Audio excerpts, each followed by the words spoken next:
You guys could take your seats. We're going to get started. Loud.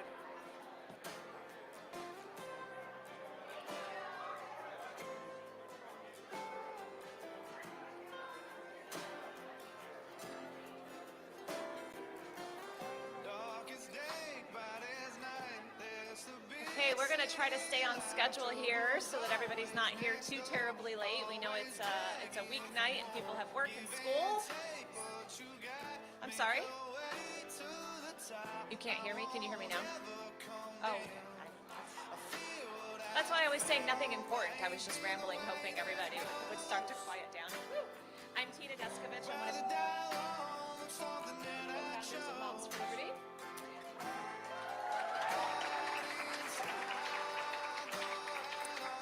Tiffany Justice and I want to just say thank you so much for having us here in Maryland. We are thrilled to be here, even in Japan, which we're having today.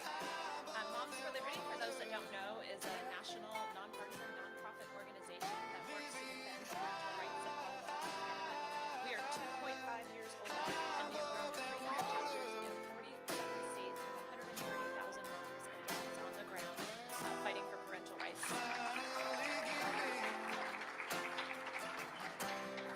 We are thrilled to be here in Montgomery County, which we know launched more than 1 year ago. And so great job, ladies. I'd like to start by recognizing the elected officials here. Delegate Chris Elston. Maybe he registered. He'll be here shortly. Wonderful. Greg Madison, school board candidate. Are you here, Greg? Tom Broyles, candidate for Congress. Keith Barnes, candidate for Congress. Lynn Harris, Board of Education. I'm sorry? She had a birthday party. Are there any other elected officials that we missed that have not been recognized? Please stand. Sir? Board of Education. He's on it. You're going to be on the panel here in a minute. Candidate for CDC. Are there any other candidates that we didn't recognize?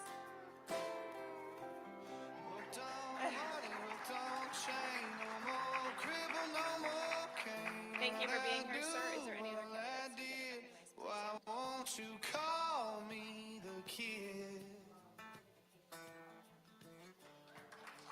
Great. Thank you, ma'am. Now we just want to take 1 minute to recognize some of the greatest people we know, and that is our chapter chairs here in Maryland. If you're a chapter chair, please stand. Lindsay from Montgomery County, please stand. Jen Fold, Anne Arundel County. Jamie Brennan, Frederick County. Kit Hart, Carroll County. Valerie Walters. Susie Scott, Hartford County. Janet Greenhawk, Talbot County. Donna Culberton, Cecil County. Tara Thompson, Baltimore County. And Lisa in Howard County.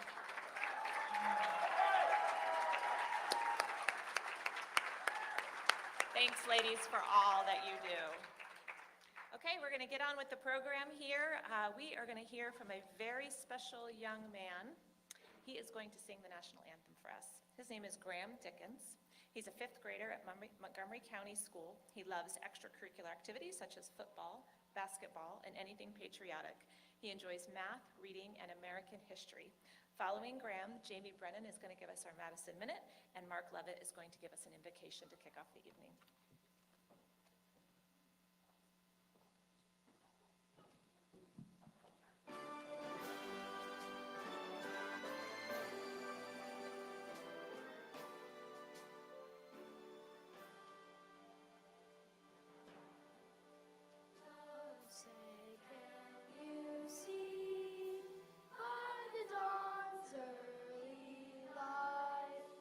What so proudly we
Good evening.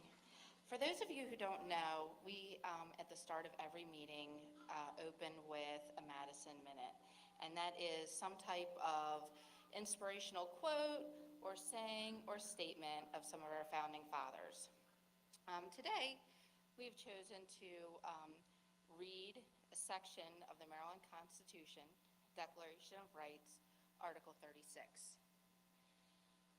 That as it is the duty of every man to worship God in such a manner as he thinks most acceptable to him, all persons are equally entitled to protection in their religious liberty.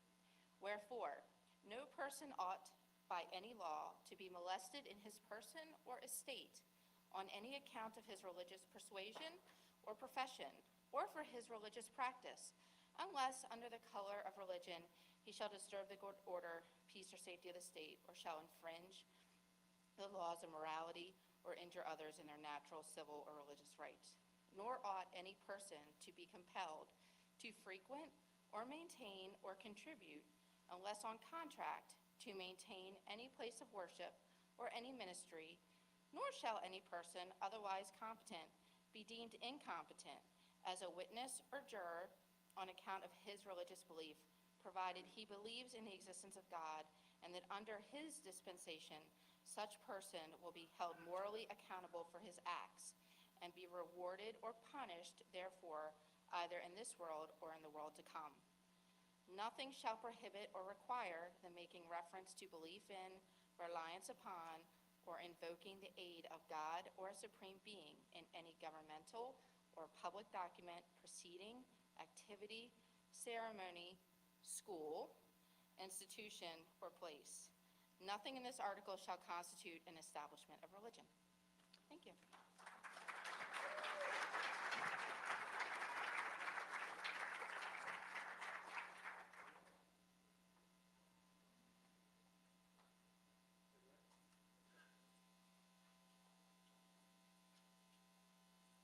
Hey guys, Mark Lovett here, asked me to read a prayer. Also wanted to say lifelong resident of Montgomery County, grandfather, and I know that there are only two genders, male and female.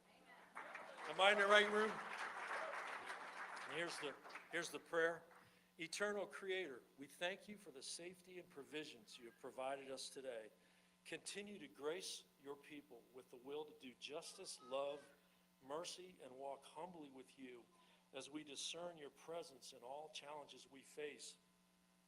We urge that supplications, prayers, intercessions, and thanksgivings be made for all people and all who are in high positions. We pray for our leaders to have wisdom and discernment in every community, in every state, that they may not lose sight of the most vulnerable among us, that children, and that we are all reminded that they are the reason we are in this room today. We pray that you will give every person in this room grace and understanding as they seek truth and wisdom. We ask that your calm spirit and presence remain in this room, guiding us and protecting us tonight. Amen.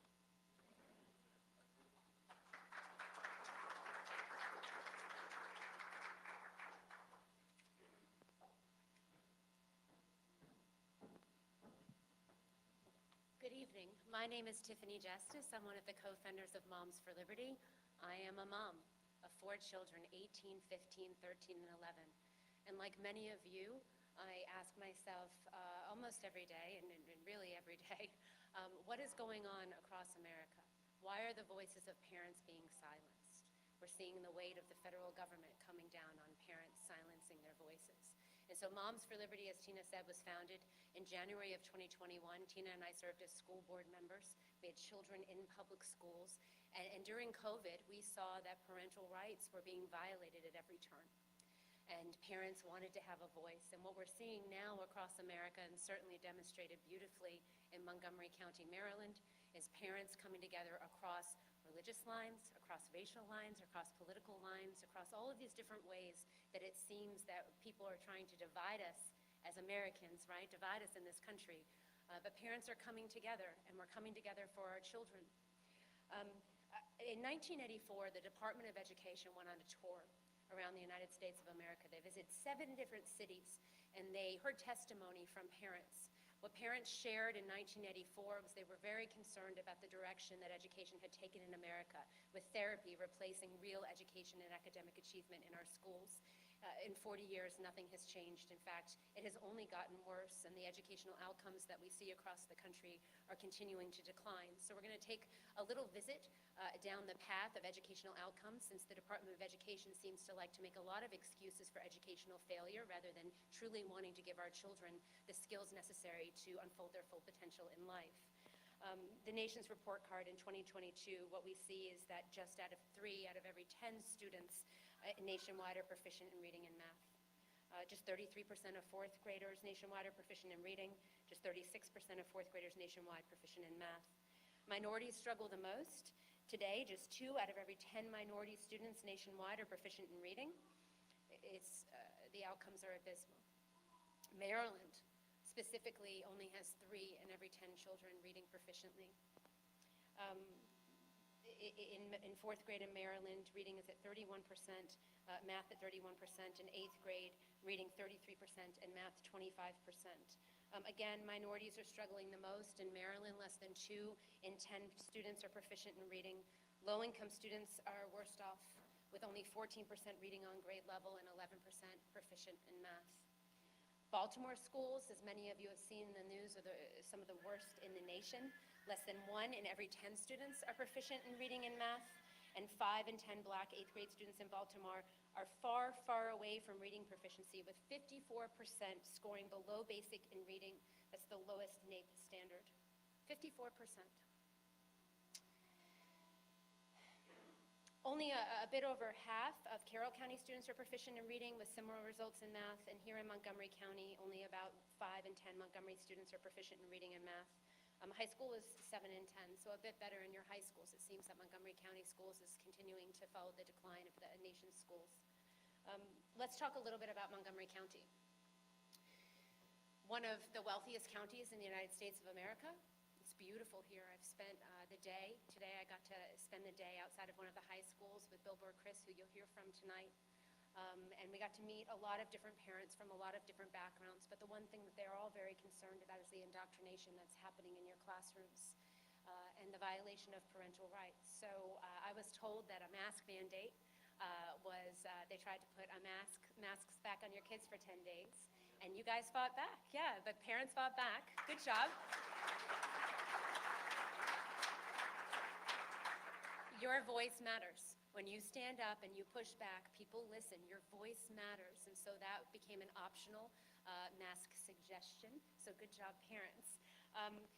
As you walked in, you might have seen some books that were displayed here. I'm told these are books that are part of the Rainbow Library Collection in Montgomery County Public Schools. I had the opportunity to meet 2 parents today, a husband and wife who are a part of the federal lawsuit. Because they're involved in a lawsuit, they won't be speaking tonight publicly, but I'm going to share a little bit about what they told me. Because I think there are many people across the United States that just don't think this is actually happening.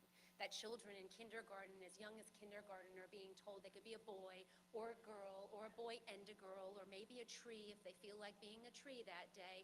But the truth is that in schools we should be teaching fact, and gender ideology has no place in America's public schools. Muslim parents, Christian parents, parents from many different religions coming together to have the right to opt out of certain curriculum in public school that conflicts with their religious views. We're going to hear from a parent panel first tonight. The court ruled, it was a shocking ruling. I was talking to Melissa and Chris, these parents today, and they were telling me that their daughter, at the age of 9, one day brought home a book. The book was called My Maddie, Maddie being mommy and daddy mixed together, and a new title being named. And this little girl had picked this book up because guess what? Her younger sister's name was Maddie. So never did the parents ever think, right, that there would be a book that was saying, when I kiss my Maddie goodbye in the morning, their cheek feels like sandpaper. And they were shocked to see this book come home. Even more shocking was when they realized that this book now and many other books were going to be a part of the curriculum in the schools, with no ability for parents to be able to intervene and say, this is not appropriate for my child. I do not want this information shared with my child. I want to talk a little bit about that. So the schools are saying now this is part of the curriculum. that you can't opt out of this material. It's now part of English language arts, right? So these generative themes being introduced to other subject matter, which is what we're seeing here. Some book titles, if you're not sure about the books I'm talking about. Intersection Allies, We Make Room for All. Born Ready, The True Story of a Boy Named Penelope. Rainbow Revolutionaries, 50 LGBTQ people who made history. Pride Puppy, aimed at 3 to 5-year-olds. Ask the readers, children, to search for certain words that include intersex, drag queen, underwear, leather. What 5-year-old needs to be searching for these words in school? I want to be clear, none, that is correct, thank you. I want to be clear, Moms for Liberty loves and accepts all people. This isn't about the choices that adults make in their lives. This isn't about the choices that adults make in their lives. We have gay members, we have chapter chairs who are gay, we have members who have gay children. This is about the fact that there's certain things that parents need to be able to discuss with their children, and there are certain things that don't belong in our public schools. And if we were focusing on academic achievement and ensuring that all children were learning how to read, write, and do math in our schools, our children would be a lot better off.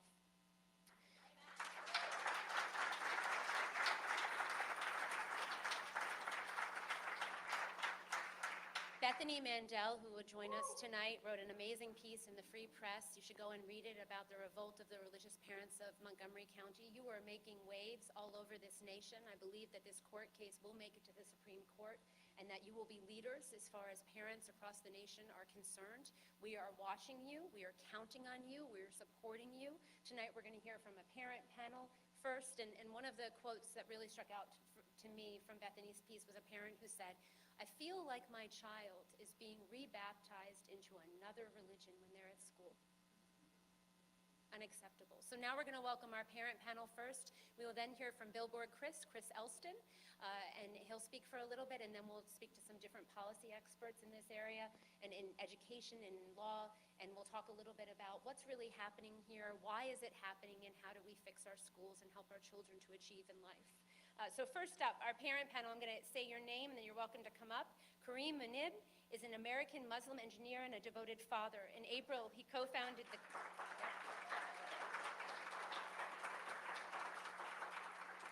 In April, Kareem co-founded the Coalition of Virtue, a parents group that organized the Rally for Parental Rights along with other organizations, including the Religious Freedom Institute.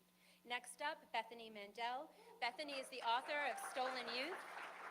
She's also a contributing writer for Deseret News and editor of the children's book series Heroes of Liberty. If you haven't seen those books, they're lovely. And an editor at ricochet.com. She is a stay-at-home mom, a homeschool mom who speaks to audiences on issues related to the Jewish community, American politics, and homeschooling. Lindsay Smith is the Montgomery County chapter chair of Moms for Liberty. Lindsay is a mom of 4, a podcast host, an author, and a writer. Kit Hart is the Carroll County chapter chair of Moms for Liberty. She's a mom of 4 and recipient of the 2022 Moms for Liberty Joyful Warrior Award. Rosalind Hanson. Rosalind is a Maryland native with a son in Montgomery County Public Schools.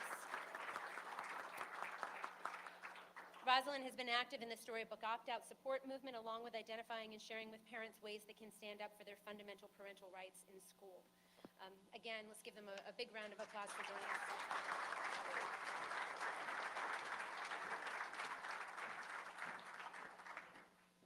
So welcome, everybody. Is this on? Yeah? Thank you. Welcome. Welcome. Is it on? Okay. Yeah? Okay, great. Now it's on. Wonderful. Green. So thank you all for joining us tonight. I want to hear from you all about exactly what's happening here. I'm going to start with you, Kareem. Maybe just give us a few opening comments and then start us in conversation. Where do you think this conversation should go tonight? The nation is watching. Moms for Liberty has, as Tina said, chapters in 47 states, over 130,000 members, but this is live streaming for anyone to be able to watch. And so what do you feel like America needs to know about Montgomery County? Well, I think this is, in a way, what's happening in Montgomery County is significant.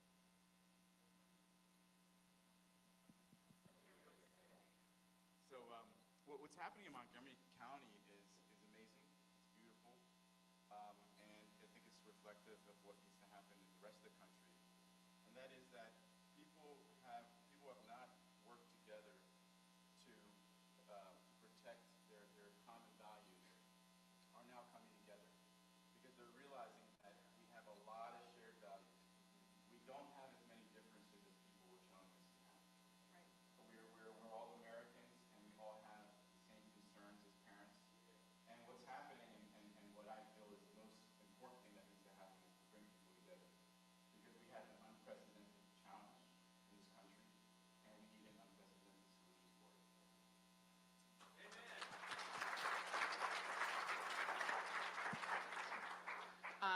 So I am Bethany Mandel. I wrote a piece for the Free Press about what's happening here, and here's my voice.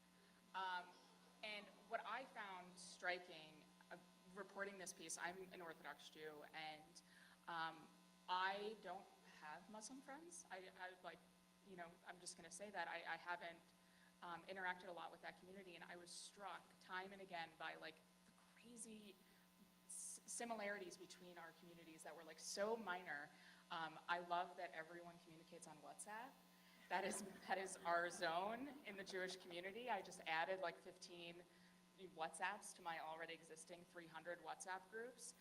I mean, it's incredible. And what's been really remarkable about this movement is finding those similarities and finding that we are not as different as people thought we were. And I hope it goes to the Supreme Court, because golly, I'm going to write a book about it. Like, FYI, if anyone wants to give me a contract. But it's really been heartening to see. Over COVID, it was very frustrating to see a lot of Montgomery County parents lay down and just take it. And the Muslim parents in this county were like, no, this is not what we're going to do. And I was really struck also by how many parents were willing to talk to me on the record, because I wrote literally an entire book. I have them under my stroller, happy to sell you one. The number of people who would talk to me for that book on the record, I can count on one hand. And almost every single parent I spoke to that were involved in these opt-out protests were like, YOLO, what do I have to lose? Like, quote me, because I'm standing for my kids, and I'm not ashamed of that fact, and whatever happens, happens, because this is my most sacred duty, and I take it very seriously. And I was really struck by the bravery of these parents to say things that I've heard for the last 2 years whispered to me. It's really been remarkable. And I love making these connections with folks like you and meeting people in person, and I'm just really appreciative of Moms for Liberty for hosting this event. And speaking of the mask mandate, I'm gonna go off cue for 1 second and say, y'all were the only people in the conservative movement who were willing to stand up about the masks in the beginning. There were so many people who quietly said to me, who are in organizations across the conservative movement, we agree with you, but we can't say anything because we don't want to be labeled as anti-maskers. And Moms for Liberty said, we care about kids who are on the autism spectrum who cannot handle having a mask on their face all day. And I am so appreciative that I didn't feel like I was a voice in the wilderness yelling about this, because people were screaming at my children in supermarkets in Montgomery County into 2021, okay? Like late 2021, people are screaming at my children. And the cowardice that is just pervasive in this country and honestly in this movement, it is really heartening making connections with folks who do not have that cowardice. So thank you, and thank you. Speaking of brave moms, Lindsay Smith. Thank you. Yeah, I just kind of want to speak into what Kareem said, because I think what's happening here in Montgomery County is very unique. And honestly, it's just beautiful, like, because it's what America was originally founded on. It was different people coming from different countries. Like, my family is from Europe, and there's parts of like South America that we're from, and they're all having a voice here in Montgomery County, and that's what I love, because I feel like the parent has been silenced for so long. And what I love about Montgomery County and the Muslims and the Ethiopians and the Jews and the Catholics and all of us coming together, it's different cultures, it's different backgrounds, it's different ethnicities, but they're coming together and they're saying, we're done. We're done. We just want to have our voice heard, and it hasn't been heard in several years, and we're tired of having a muzzle on our face. We're ready to speak. Wonderful, and you're an amazing leader here. Yeah, I think what's happening in Montgomery County, kind of what Kareem was saying, was that it's reflective of the entire country, and we are not the only parents in the state, in the county, who are saying we've had enough. By and large, we are the majority, and so we need to continue to stand up and say, you know, we're done with this, and we're going to fight for our kids. This is not anything, you know, mind-blowing. It's not crazy to say that there are two genders and that boys can never become girls. That is what most parents believe, and it's what most parents have felt for the entire, world. So Fact, it's called truth. It's called Yeah. truth. And so we just need to be brave, because there are a lot of bullies who have silenced us for way too long and have tried to put us and framed us in the minority, and that's just not the case. We are parents. We fight for the rights for our kids, and we're going to stand together and fight back. So Rosalind, we're going to dig in a little bit now. Can you tell us a little bit about, I know there was a court case, there was a case that was filed in early August, and then there was then another lawsuit. So can you give us a little update on what the legal challenges and battles are that are kind of unfolding in Montgomery?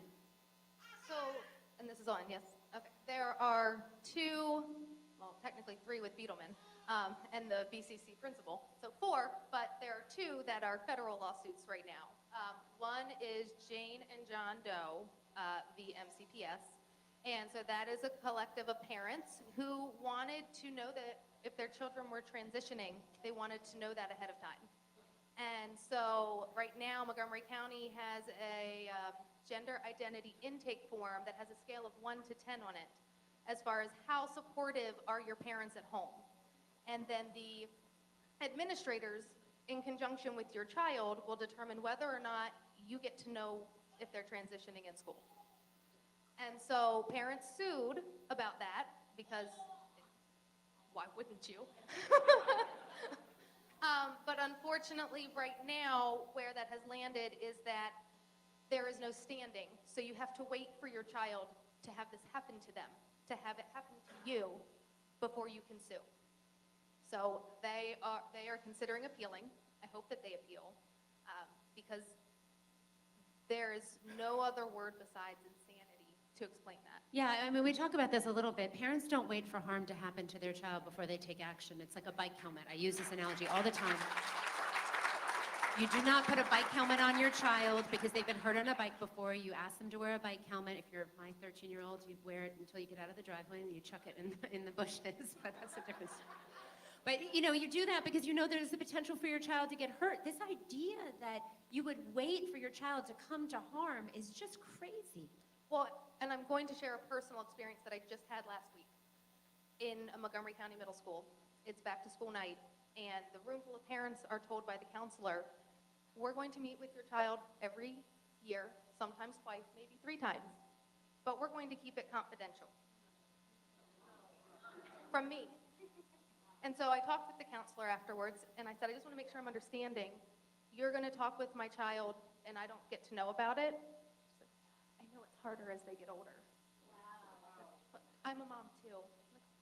I don't think you're hearing me. I said, so where does this go from here? She's like, well, we'll tell you if they're safe, if there are safety issues. I said, well, technically you won't, because you're going to transition them without me knowing. So she's like, well, that's not what we're talking about here. I'm like, right, not with my kid, but why would I trust that you're saying if there's safety issues? So now I've put in writing, do not talk to my kid without my written consent.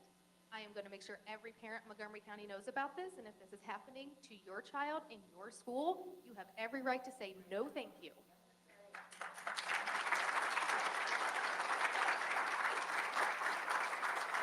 Keep going. Let's talk about the other Yes, lawsuits. the other- I want America to know and understand what's really going on here. So the second lawsuit is about storybooks that are being read in English language arts.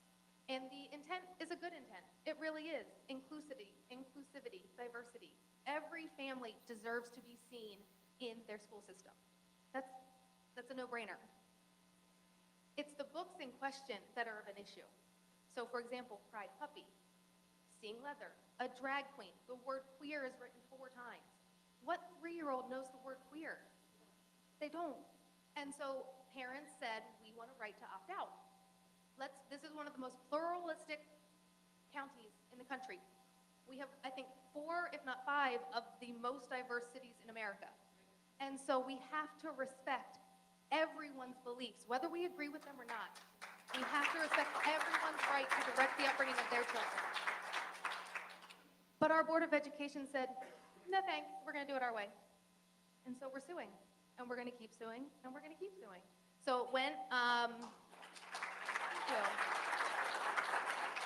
it went to the federal court in Maryland, and basically the same thing happened. You don't have standing, you haven't been hurt yet. So now we've appealed to the fourth, and now the fourth has fast-tracked it to add oral arguments, which will likely happen this fall, with a ruling then in January, maybe. It's the government, who really knows.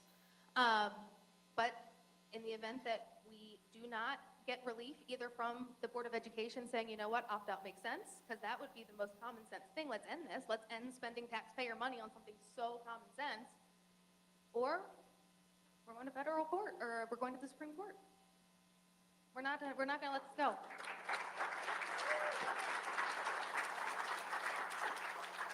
So, go ahead, please. I don't know. Sorry.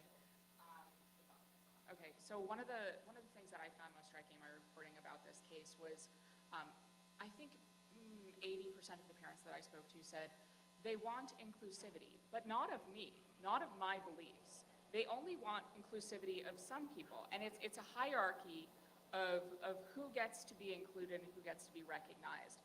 And parents who are who have religious beliefs, whether they be Muslim or Catholic or Ethiopian Christian or Jewish or LDS, none of their beliefs are worthy enough of inclusion. And so I think it really speaks volumes to what this county prioritizes and what they appreciate. And it's not individuals of any religious faith whatsoever. So, Kareem, in the Muslim community, what has the reaction been to these rulings? I mean, how many people know? What's the level of understanding, do you think, in Montgomery County for all parents? And what's the reaction been? I mean, the reaction to the ruling has been, they were disappointed that we didn't get the injunction, and but they're not losing hope because, like I tell everybody, these are the two most important things to us as people: our religion and our children.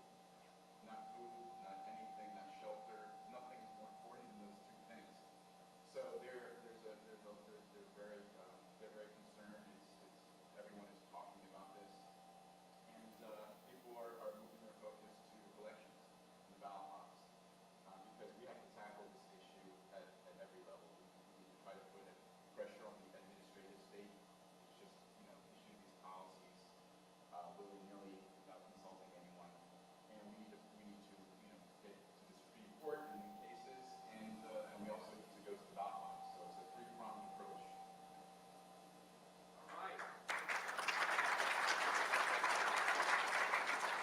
So I think your point is well taken, that there's not inclusivity of all different beliefs. I saw a tweet that someone had put out as a joke, and they said, what if teachers were baptizing kids in the sink of the classroom? What if Johnny got saved that weekend and then came to school and wanted to share it with the whole classroom? The teacher was like, that's so amazing, let's all experience it together. So, I mean, I would imagine there would be a lot of people upset, and rightly so, right? That would be upsetting. And so has it reached this level of, I mean, it sometimes feels, Lindsay, like people think, oh, this isn't happening, this couldn't be happening, or, oh, it's happening, and it's great that it's happening. And so where's the level of understanding as far as you're concerned with parents in Montgomery County? Parents really do know what's going on, they know this is happening? So I feel like I come across three groups. Groups that are just like, well, I don't want to deal with it. I don't want to be called a hater, so I'm not talking about it, and I don't know about it. And they put their head in the sand. And then you have the groups that are against it, like you have the Muslims, and you have the Ethiopians who have been coming out in numbers to the Board of Education. You have Moms for Liberty groups.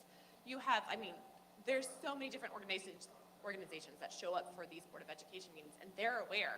But they're also, one of the biggest keys that I have found with that is that they're actually empowering their parents and educating them. And I think that's been the biggest thing, because I was that parent in COVID until my kid came home and they were on a screen and they were talking about stuff, and I was like, do what? And I was like, time out.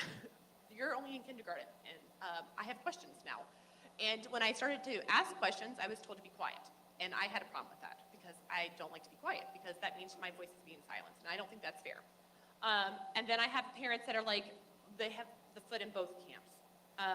where they don't care, it doesn't matter, they don't want to get involved, but they don't really like them, but they don't want to speak up. And then you have the camp that's all in for the books. So I think you have technically 4 camps. There is, I would say in the last 9 months, when I first sat at the Board of Education in January, I would say 70% of parents had no idea that these books were coming. 4 hours after I spoke at the Board of Education, an email was released to the whole MCPS county.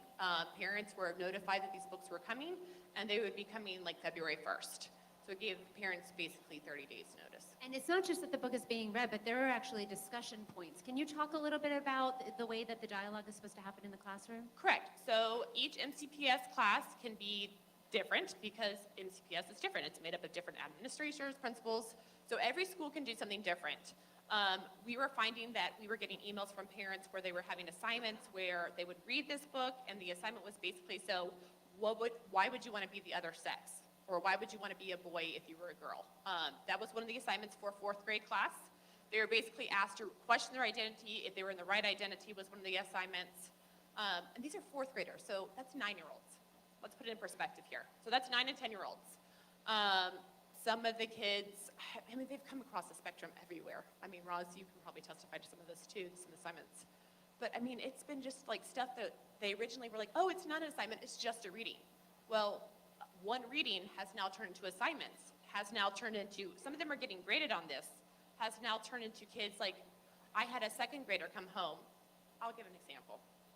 I have a parent that gave a story to us, a testimony that she basically had her 2nd grader come home and began to ask what all these terms were. So what is a lesbian? What is a gay? I think I'm a lesbian because my best friend is a girl, so that must mean I'm a lesbian. And that was all after reading one book. So these kids aren't mentally prepared for it. It's not that we're anti-gay. It's not that we're anti-lesbian or LGBTQ2IA. It's that these kids, parents know best of their kids. Bottom line. Parents should have a right to choose whether their kids are mentally prepared. Like, my kid, for instance, was a speech delay kid. He was told to read Pie Puppy. And I have a problem with that because he had 5 words that he could say. Why should his 6th word be queer? It was 4 times in the book. And I have a problem with that. Okay, my kids should learn how to do the alphabet first. And that's why my why was. So if you're wondering why my why is for Montgomery County, there it is. So, Kit, Jamie Michelle from Gays Against Groomers spoke at our national summit. She did if you haven't watched any of the national summit, you can go to momsforliberty.org, go to Summit 23, and you can see all of the speakers, amazing speakers. But Jamie came, and she's been very brave, and there are gay people all over America that are saying, you know, we're talking about adults' rights and freedoms. We want tolerance, but the idea that, you know, you're forcing kindergartners or families to celebrate something that is not, that their religion does not accept, that they do not, or gender ideology, which again has no place in America's public schools. We want every child to feel safe, but Jamie was very clear that the gay community in general, adults, want no part of gender ideology being taught to children in schools. And so what has your experience been in Carroll County? Has there been any of this happening? And I know you know Jamie and you've spoken with her, and maybe we could just address that a little bit. I know we have some people in the audience that don't really know about a lot about Moms for Liberty, and it's very obvious by their positions and the way that they speak and act. And, you know, we have a lot of diverse, different people that are members of our group, and I think it's been very hurtful to them, the things that are said about Moms for Liberty. Maybe you could touch on that. Yeah, I mean, I think for sure we do have a very diverse community in Moms for Liberty, not just in my county, but throughout, you know, the state of Maryland, throughout the country. And it is hurtful when you know that you are on, you know, you're fighting for children, and you're fighting against mandates and against rules and laws that are harmful to children. And people like Jamie, she's standing up and she's saying, you know, I'm fighting with you because I know you're on the right side of the issue. Like I said earlier, there's a very small faction of the population that is out against us, and they're very loud, and they try to make it seem like we are the abnormal ones. And so they're queering the word normal. And yeah, as far as being offended, you know, we've kind of gotten to the point where nothing really offends us anymore because you can call us anything we want. We know at the end of the day, we're doing this for the right reasons and we're fighting for our children. So call us whatever you want. But,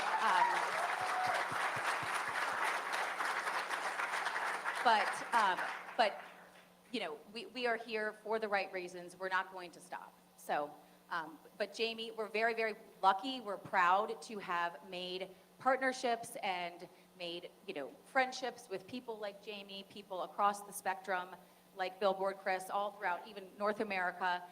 We're very proud that, you know, we are fighting with so many people across the ideological spectrum. Chris is going to talk in a little bit shortly. Kareem, did you want to join in? Yeah, I just wanted to say something that when we started the rallies, you know, one of the comments that was made by the county council member was that we were siding with white supremacists and bigots. And they also told us that you guys are being controlled by other people. We don't have brains, we don't have concerns. I mean, it's incredibly insulting. And they said, how can you work with Moms for Liberty, a hate group? And they try to divide us. And they said the SPLC has labeled this Moms for Liberty the hate group. And I talked to some and I said, you know what? The Muslim community was also labeled. Many of our organizations, many people were labeled as really bad things and with no facts.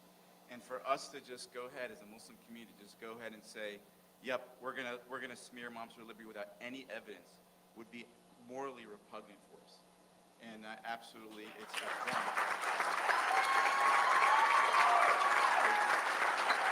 We're not gonna stand by and watch somebody else get smeared just like we were. We're absolutely not gonna do that. I have things to say.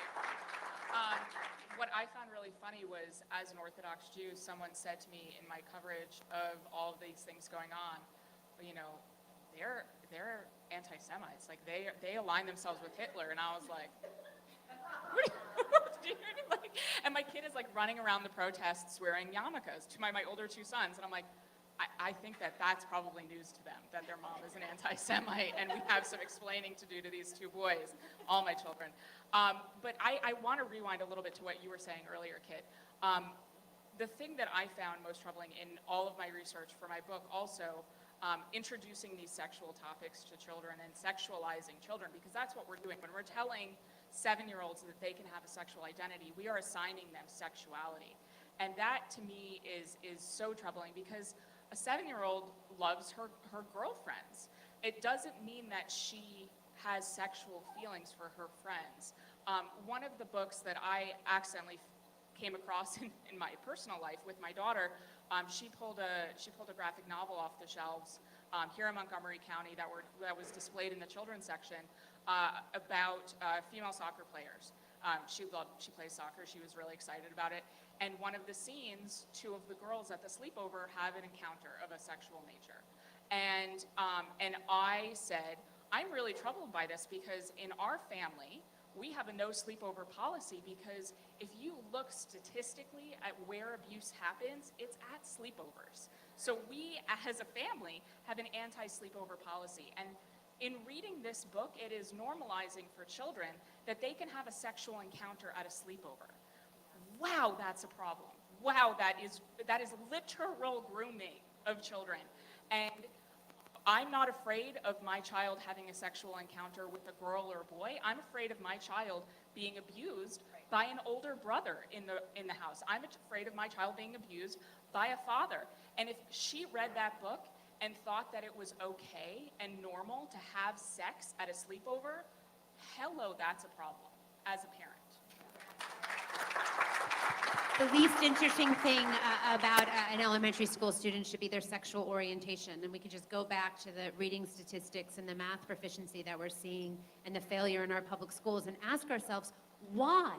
Why are these issues, why are these subjects being introduced in the classroom? Why? Do teachers want this? Parents certainly don't. Moms for Liberty did polling, national polling. 70% of parents are with us on this issue. I just want all of you to know, if you are watching on this live stream and you are shocked by what is happening, you are in the majority, and we need you to stand up and have your voices heard. Rosalind, yeah. So let's talk about reading, writing, and math in Montgomery County Public Schools. I would imagine parents are wondering, why aren't we focusing more on those issues, those subjects in school? I think that's an almost $4 billion budget question. Billion? Yeah, that's a $4 billion budget question. Yeah. Tiffany, I don't have a good answer for you on that. I really don't. I struggle with understanding why this is the priority.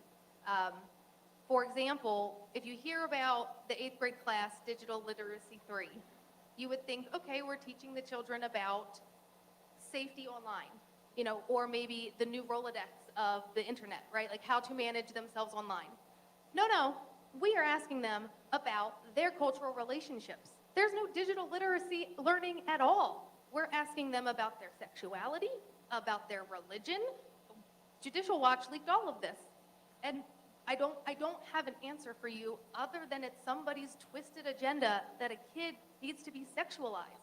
I don't know why we're not focusing on actually teaching our kids how to safely navigate the internet instead of asking them things that are actually illegal to ask under federal law, because all of the questions that are asked are against PPRA.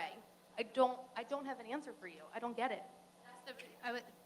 Thank you for that. So the 1984 hearings I was telling you about, that's the Protection of People Rights Amendment, and it says no surveys regarding sexual orientation, political affiliation. It dictates that parents must have transparency in education. Our next panel will talk a little bit more about these issues, but there are things, FERPA, giving you rights to your children's records in school. I mean, the idea that they're keeping secrets from you, and so we'll dig a little bit more into that. But there are federal laws currently on the books that we are not that there is no accountability for being broken right now in our schools. So as we close out this parent panel, we have about 5 minutes left. Just a message to Montgomery County parents. If they're not coming out, why do you need to see them? And then a message to American parents and Canadian parents in general, because we're seeing an amazing revolt of parents in Canada, which is so wonderful, wonderful to see.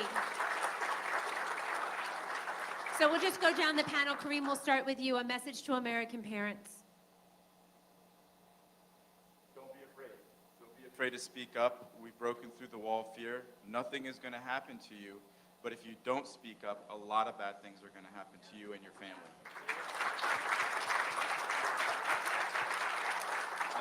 And the other message that I want to keep reiterating to all of America is, let's come together as Americans, as one people, and we can defeat this, and we can even this may even usher in a bright new era for our country where there is much less divisiveness and there's much more cooperation and love.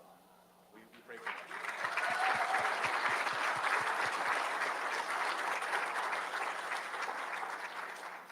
I just want to echo everything that Kareem just said. I have been so heartened in all of my reporting about the opt-out issue for the Free Press, but also just, I mean, I'm continuing that coverage for other publications because I have been so struck by the similarities and the incredible stories of all of these parents who are willing to put everything on the line to protect their children. And I'm going to disagree with you. There's a lot on the line. You risk a lot by speaking up. And it shouldn't be that way. It shouldn't be that we should be afraid for our children, that we should be afraid for our jobs and our families. But we are. But the line has to stop somewhere. And we have to draw it in the sand, or they're just going to keep on pushing it. So I just really urge people to become educated on what's going on, and also just educate your fellow parents, because a lot of people, I would say the vast majority of parents, not just in Montgomery County, but in America, do want to stick their heads in the sand. They do want to think that none of this is going on. In the introduction of my book, Stolen Youth, I talked to a mom who said, I didn't pay attention to any of these things. I was a PTA member. I was there at my kids' school all the time, and I didn't know this was happening until it was too late. And I really don't want to talk to more of those kinds of moms. I don't want to hear more moms say, I didn't know anything until it was too late. Yeah. I think my biggest message is that every voice is important, even the ones that are opposing us here, because they have a choice of free will too. But that's the beauty of America, is that we all have free will. So opposing one another is not getting us anywhere except for division. So to me, I think what my heart for Montgomery County period is to get back to academia. We're failing our kids, guys. And the private schools in Montgomery, you can go look at the statistics. I've done plenty of research. The private schools in Montgomery County are through the roof, and Montgomery County Public Schools is 31% and 28%. That's a problem. We used to be number one in America.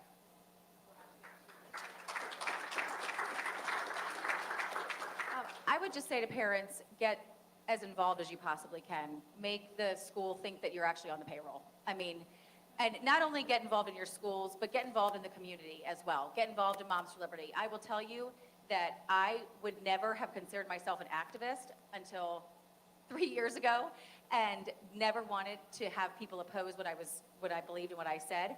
But once I started getting involved with Moms for Liberty, it empowered me to speak what I believed was actually true and to speak up for my kids. And that's what a community of supporters will do for you. A community like Moms for Liberty will help you and empower you and bring your kids to what you want them to believe.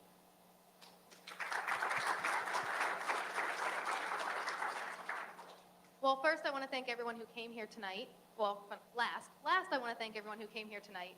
It took time out of your week with your kids and your priorities, but that's just it. Your kids are your priorities.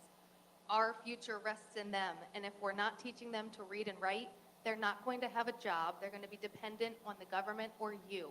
It is our responsibility to raise productive members of society, and it starts in our public schools. And if you don't have the time to do it yourself, you need to join Moms for Liberty, because then you're going to have a team with you to make sure it gets done. Wonderful. Thank you for that, Rosie.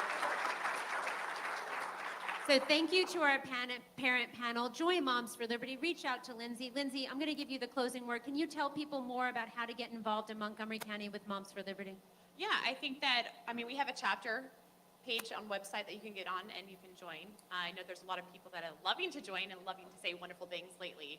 But the goal of our page and our members is to bring people together. Like, we have different groups from every cultural background.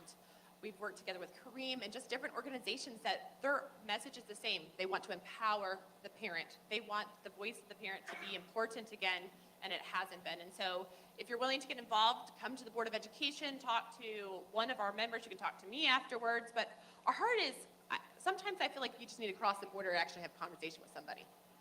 And that's what I would encourage parents to do. We tried to do that today at the protest, and I'll say that. We tried to have conversations today.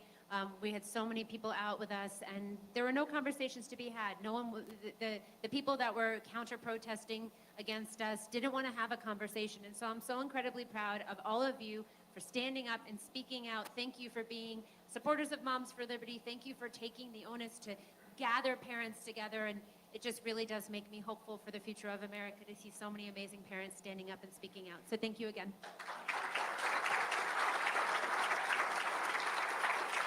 So next up, getting a standing ovation.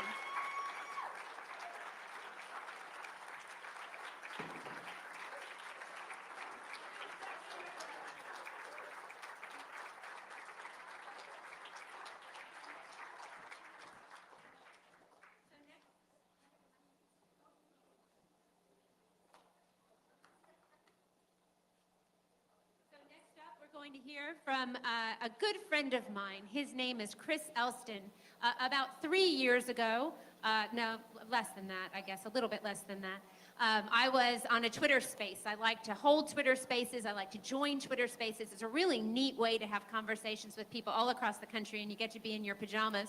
And I'm a mom of 4, so if it's 9 o'clock at night, I'm kind of tired, and it's nice to be in your pajamas, but to be able to talk about important things. And so Chris Elston, Billboard Chris as he is known, joined that Twitter space and heard me talking a little bit. I heard from him too, and what I heard from him was that unanimously, all of the members of Parliament in Canada had voted that it was considered to be conversion therapy to not affirm your child's wish to change their gender. You could be fined, you could go to jail. This is all of the members of Parliament, and I said to myself, wow, we have a very long border with Canada.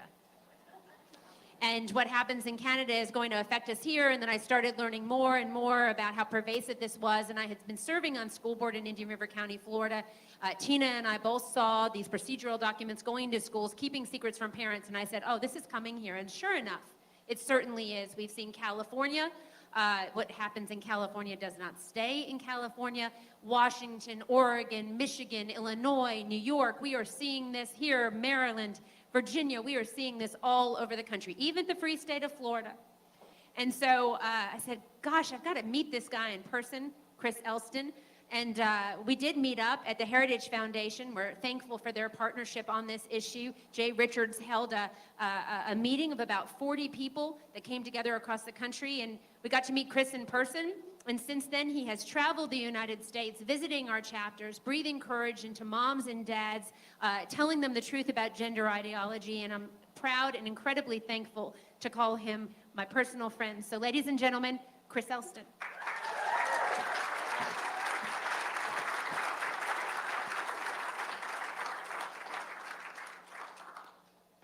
Well, I didn't know the first time I talked to Tiffany she was in her pajamas. That's pretty cool. So, I come from a communist country called Canada. And in late 2000, pardon me? Yeah, you guys might want to build a wall the way things are going. In late 2019, I started learning about this business of blocking puberty in children. And I'm a dad, I've got 2 girls. They, of course, mean everything to me. They were 7 and 9 years old at the time, so coming up into those years where puberty is going to come along. And when I first saw this term, puberty blockers, I said to myself, what the heck are those? And I looked it up, and guess what?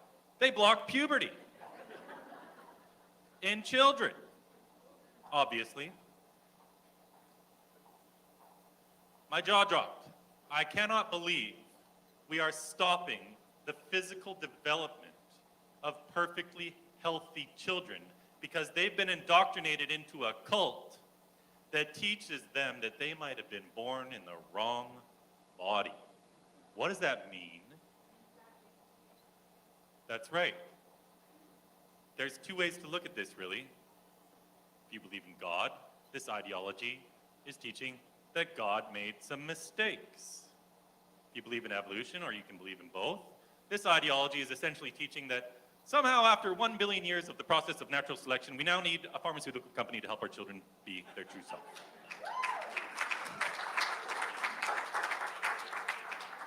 I don't think AbbVie Pharmaceuticals is here to help us with evolution or with God.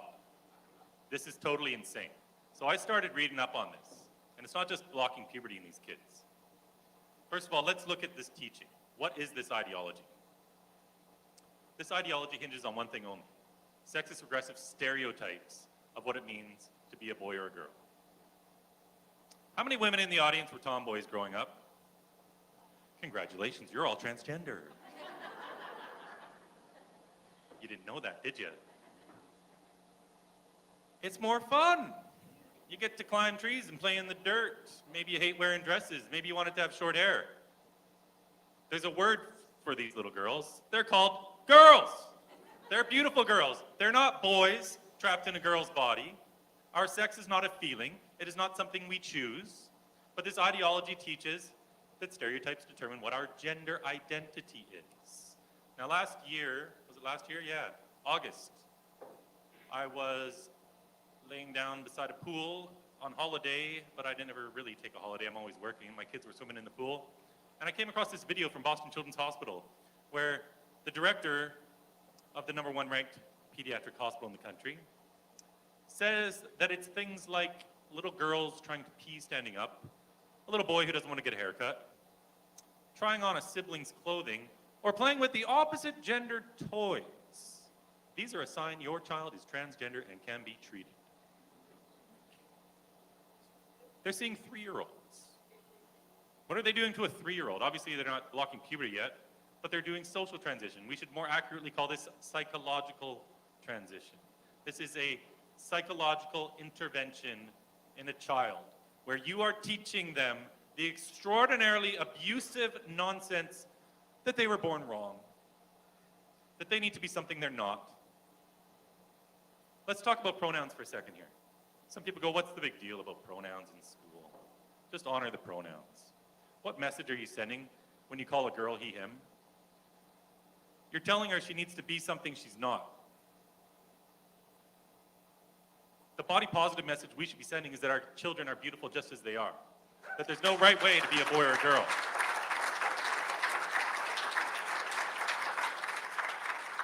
You don't need drugs and scalpels to be your true self. But these kids who are struggling in life, and it's always kids who are struggling, it's kids who are in foster care. Where I'm from, British Columbia, we've got one doctor named Wallace Wong. He gave a talk at the Vancouver Public Library a few years ago, where he said he's transitioning more than 1,000 kids, including more than 500 in our foster system. We only have 6,000 kids in the foster system. That's 8% of all the children in foster care are being psychologically transitioned by this one psychologist. This is child abuse. He sends them to the Children's Hospital, where on their very first appointment, and this is happening all over the country, here as well, on their very first appointment, they're getting puberty blockers or cross-sex hormones. What are cross-sex hormones? These are the opposite sex's hormones. Guess what? Radical concept. My levels of testosterone, and there's so much testosterone running through me, as you can all tell, do not belong in a female's body, obviously. What does testosterone do to these girls? After 4 or 5 years, it causes they have to get hysterectomies because it causes vaginal and uterine atrophy. They are cutting out the womb of teenage girls, sending them into menopause. Sometimes they're cutting out their ovaries as well. It's called a bilateral oophorectomy. This genius doctor at Boston Children's Hospital, I tweeted out this video last year where she talks about gender-affirming hysterectomies that they're performing at a children's hospital. Perky music playing in the background. She's all happy and smiley. And I tweeted this thing out, their own video from their own YouTube channel, and it started to pick up steam. The Post Millennial wrote about it, and I thought to myself, I'd better record this because I have a feeling they're going to delete it because they're looking awful. Again, I'm sitting by a pool. Later that night, they deleted it, but I'd recorded it. So I tweeted it out again. I sent it to Libs of TikTok, very popular account on Twitter. I sent it to Matt Walsh. They retweeted it for me, and this thing really took off. Because I think a lot of people thought there were all sorts of strange things going on in these gender clinics, but they didn't really understand it. So now they see, oh, they're doing hysterectomies to affirm your gender at a children's hospital. Totally insane. This started a wave of conservative podcasters and media looking into all the children's hospitals. And we haven't looked back. And the great thing about this is millions of people now know what's going on, whereas just a few years ago, nobody knew what's going on. I was meeting with members of Congress just last August, 2022. Jay Richards was in one of these meetings with me. Ginny Gentles of the Independent Women's Forum. They didn't want to talk about this issue. They just wanted to talk about women's sports. Because obviously when you got a 6'4" male lapping women in the NCAA when he was 500th in the male division, well, obviously everyone can see this is totally insane. But this subject of child transition requires a little more nuance. It requires a bit more of a conversation. It requires an education. And it requires having a conversation. So my whole philosophy when I set out on this unique journey of mine was to have one conversation at a time out in the real world. And so, like a crazy person, one moment please.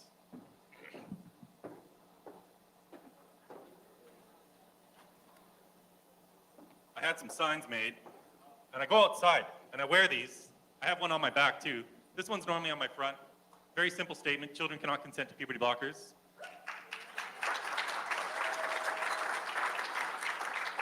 On the back, this is the technical definition of a dad. A human male who protects his kids from gender ideology.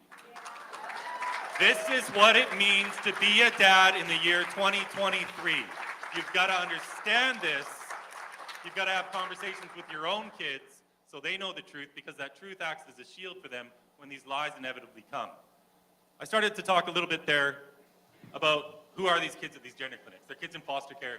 Half of these kids are on the autism spectrum. At the Tavistock, the biggest gender clinic in the world, out of a sample of 1,038 kids, 35% had moderate to severe autism. That doesn't include the mild cases. These are kids who've been abused, who've had trauma, girls who've been sexually abused. Guess what? You got a little girl who's been sexually abused for years. She's not loving being a girl right now. Rocket science, right? You let her opt out of her sex and escape what for her is the greatest source of her trauma in her life. Of course, some of these girls are going to take you up on that option. But these are all kids with other mental health comorbidities going on, and they don't get treated for those anymore. They just get told that gender is the source of all your problems.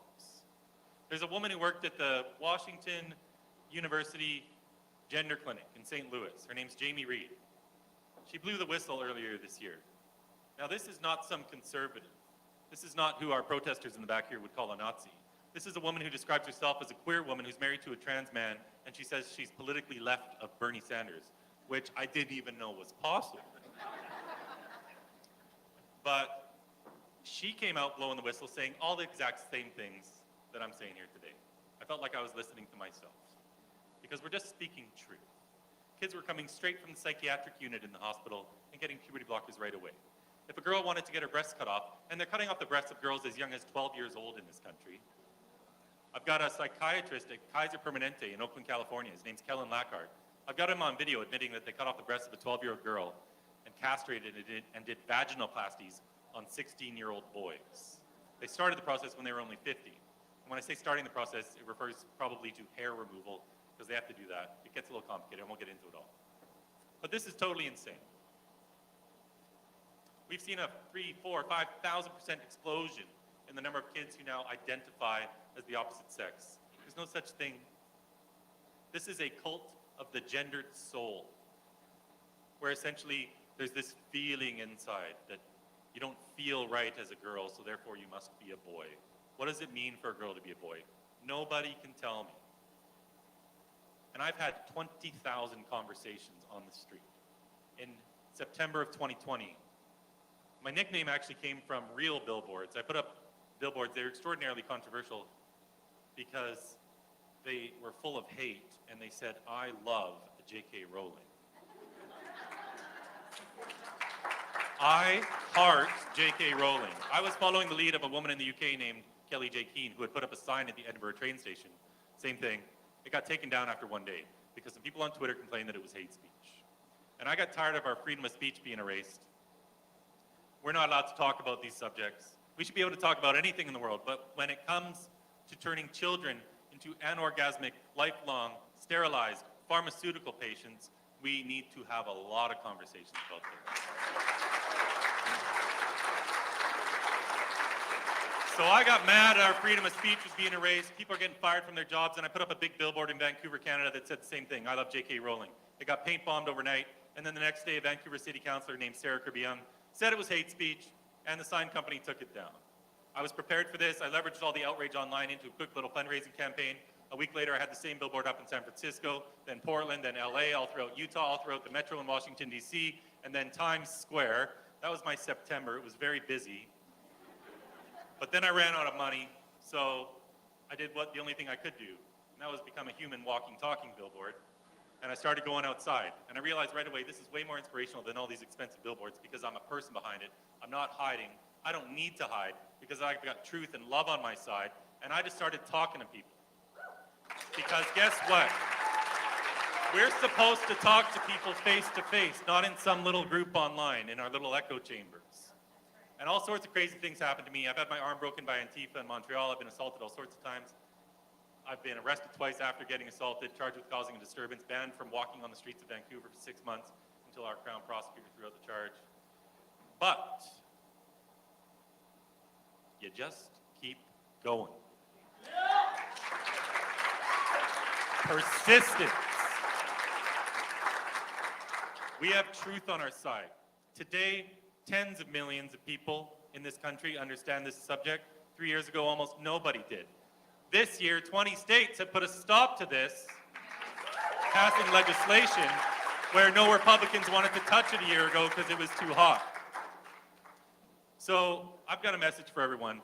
There was a guy a few years ago, his name's Barack Obama. He ran on a message of hope, and it got him into the White House. And what did he do? He forced insurance companies to pay for childhood sex changes. But I've got something better than a message of hope. I've got a message of certainty. We are going to get gender ideology out of schools, and we are going to stop child transition once and for all. Thank you.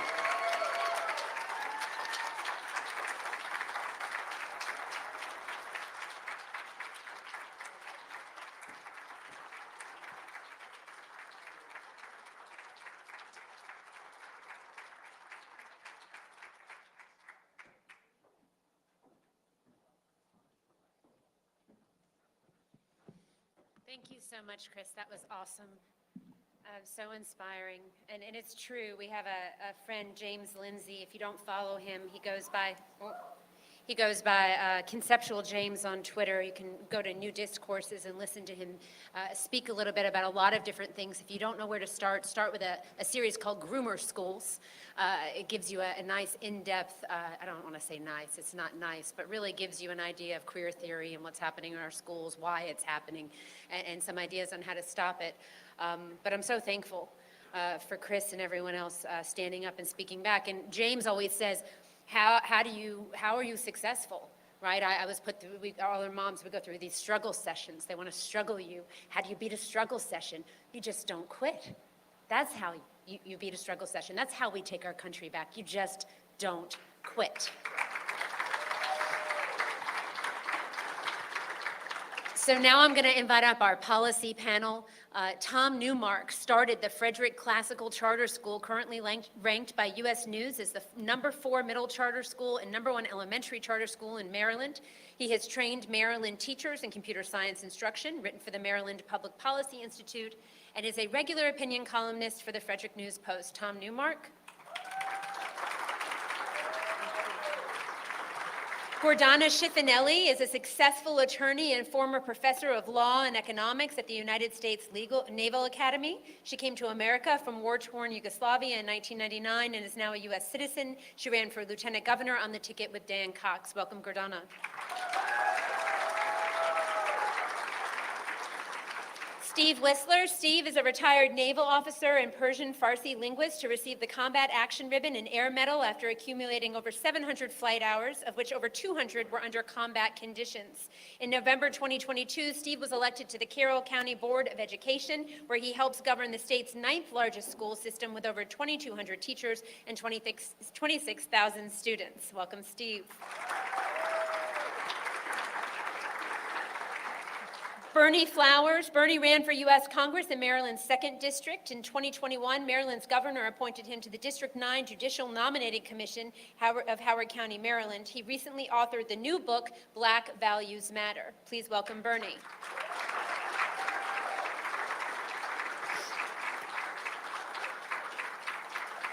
Dr. Lindsay Burke. As director of the Center for Education Policy, Lindsay Burke oversees the Heritage Foundation's research and policy on issues pertaining to preschool, K-12, and higher education reform.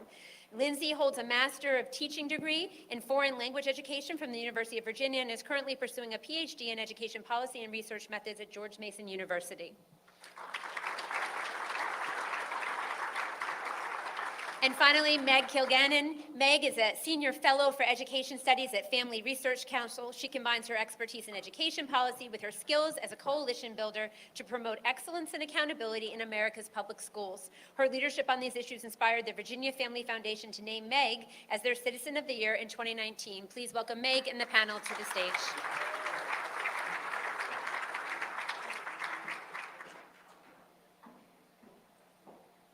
Okay, so we have a lot of people up here, and I'm so thankful for all of you to join. I'm going to turn my chair a little bit just so I can see all of you. And I know everyone here knows how to talk and share on these issues and speak into a microphone, so I'm not worried about using up time. I'm going to start at the end and just run down a little bit. You've heard parents speak tonight. You're Maryland resident.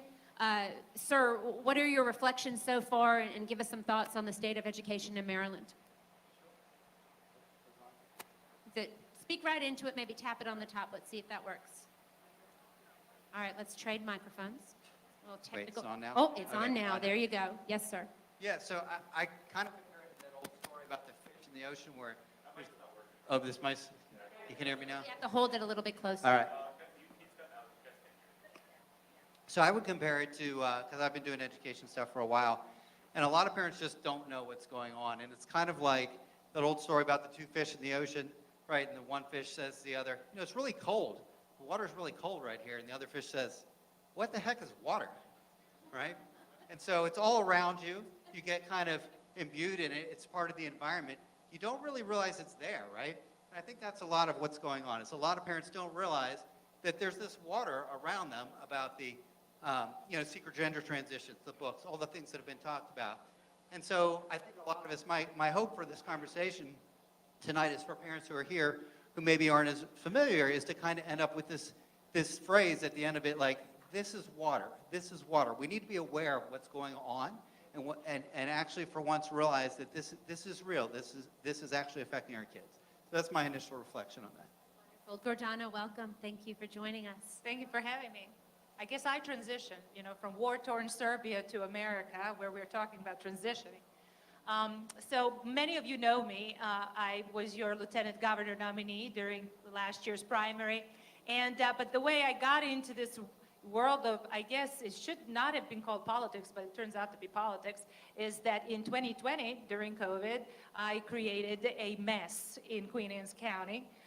My son was in 5th grade, and it was COVID, and they decided that they were going to shut down.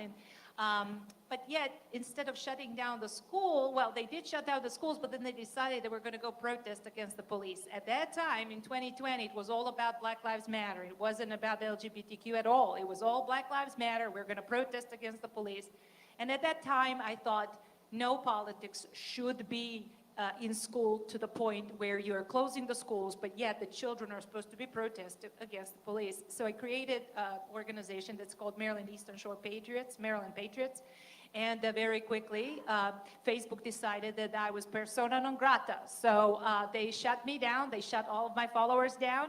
I cannot have WhatsApp. So whoever's got WhatsApp and thinks that that can be working, it doesn't work for me. So I'm banned from Instagram. I'm permanently banned from Facebook, or everything Zuckerberg. Dangerous lady, boy, getting banned from everything. But at that time, I decided that we were going to do something about the school system, and what we did differently is we fought for the school board. And the way we fought for the school board was by writing in candidates, because we couldn't rely on the machines and everything else. So we decided we were going to tell every voter to just write down Mark Helen, the candidates who I actually helped find. Mark is my husband. Since then, and Helen is a lady that lives near me in District 3. So I found the candidates. I tried to get education through my county, and we ran a write-in candidacy. If you recall, in 2020, there was a massive hurricane. So I had my people, my Cat Island Patriots, working during the hurricane. Every single person walking to vote, they would meet that voter, and they would say, please write Mark and Helen in, please, for the school board. So people did, and we won in a record write-in election, and we took over the school board. So fast forward, it's been 3 years. My husband is the president of Queen Anne's County School Board. Our Queen Anne's County got the blue ribbon. I don't know what that means, but that means it's one of the best schools in Maryland, education-wise. So one of the major things we had to do is to find a good superintendent. And my husband, being an attorney and an author of a book, Freedom, Emotion, and Fascism, I highly recommend reading, tried to understand and scientifically explain what is happening to parents and communities, and why do we call people that act like crazy? This is insane. How many times have you heard this word? This is all crazy. This is insane. You want to switch from a boy to a girl, from a girl. This is all insane. So my husband wanted to go dive deeper into what is this insanity that is seriously ailing our society. And he wrote a book. It's on Amazon, called Freedom, Emotion, and Fascism. But more importantly, he took hands-on that school board to understand what to do, and we hired a really great superintendent, and that superintendent started diving into scientific issues of the children, the parents, learning the school system, understanding elementary school kids, middle school kids. Well, fast forward, we are the only county in the state of Maryland where our students have a clay shooting team, Olympic sport team, clay shooting team. Now, imagine a thought of a major protesters calling our students mentally insane, and we're all mentally insane because we're going to give our students guns. You're going to do what? We have 40 students in an Olympic sport that are training and learning. Number two, well, we found out that a lot of students don't understand the health curriculum quite well. And the health curriculum is something that everybody's hair would stick up when you think about it, because the health curriculum is one of those things that a lot of schools and parents are complaining about, which is teaching gender ideology. So instead of trying to fight in a typical way with protests and yelling, we decided at the school board that we're going to offer an elective course, which is going to fall under a health curriculum, which is called Outdoor Adventures. Oh, does this sound nice? The idea of giving students other options besides focusing on their sexuality. So the students can choose if they want to go and listen to switching from girl to boy, whatever, if their parents believe that's okay for them, we're absolutely fine, because those parents who believe their children are born in the wrong body, that's their prerogative. But for the rest of the population, it's called Outdoor Adventures. The kids can get 3 credits, and this class is taught outside. And the curriculum is in full compliance with the Maryland requirements of what is health, what is the weather patterns, fishing, outdoor survival, and so forth. I'm going to interrupt you. I just want to say that's amazing. And Steve, you're a school board member in Carroll County. It's wonderful to hear that your husband was serving. Steve, let's talk to you a little bit. I served on school board. Tell us what your experience has been in Carroll County. And I just want to take a moment and let everyone know here. We invited your governor, Governor Westmore. He declined to come. We invited the members of the Board of Education. Lynn Harris joined us for a time. We were thankful for her. We would have had her on a panel on stage if she had been willing to do that. We invited your State Board of Education. We invited your state superintendent. And we're thankful that you, Steve, decided to come and join us tonight. So thank you for standing up and standing up for parents. So give us some reflections, sir. Thank you. I hope this is on. Yeah, so again, thank you so much. And I'm here representing myself as an individual. Just to be clear, I'm not here representing our school system, and I'm not here representing our Board of Education.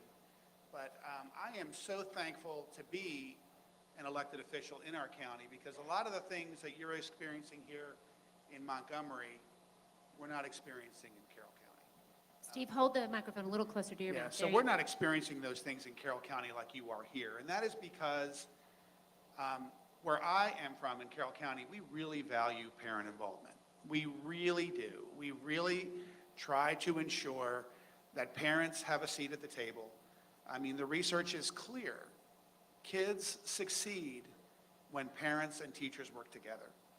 So it's really important to make sure that we hear those parents, we have them involved, and your elected Board of Education members are so critically important to making sure that your voice is heard. Little things like curriculum committees, health framework committees. Your Board of Education members typically nominate people to serve on those committees, and they work side by side with teachers to make sure that they develop a curriculum that is ideal for children. We're very thankful where I am from, where we give parents the choice to opt out of controversial topics that they don't think are appropriate for their children. Choice is always a good thing for parents, always a good thing for parents. And so, it's really refreshing to hear parents here talk about how you're coming together, how you're working to talk to your elected officials, how you're working to make sure your voices are heard. And all I can say is continue to do what you're doing. I urge you to look at Carroll County, look at their school board policies, look at the policies in place, and try to mimic those as much as you can, because the focus needs to be on academic excellence, not on pushing parents to the side.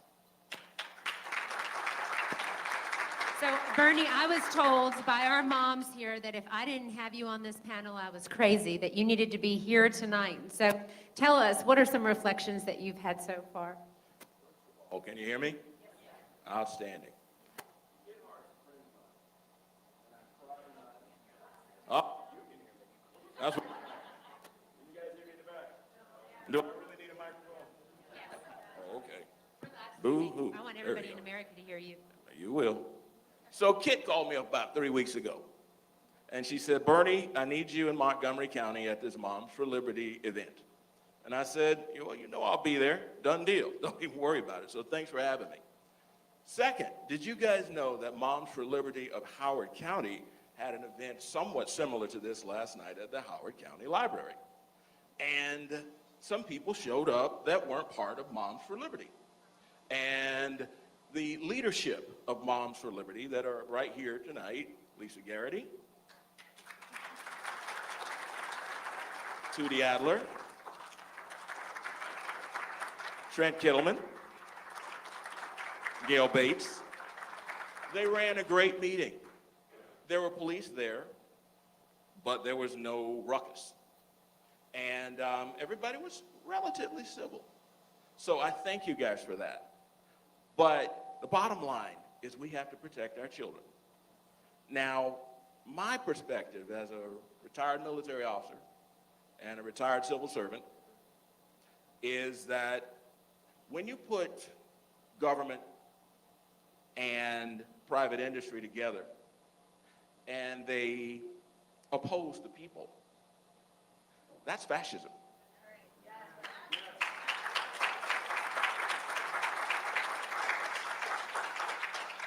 When the largest wealth transfer in human history happens within the last 2 years during COVID, oh, by the way, I'm unvaccinated. I'm one of those unvaccinated heathens. You give people these steroid hormone blockers, whatever. What that creates is sterilization.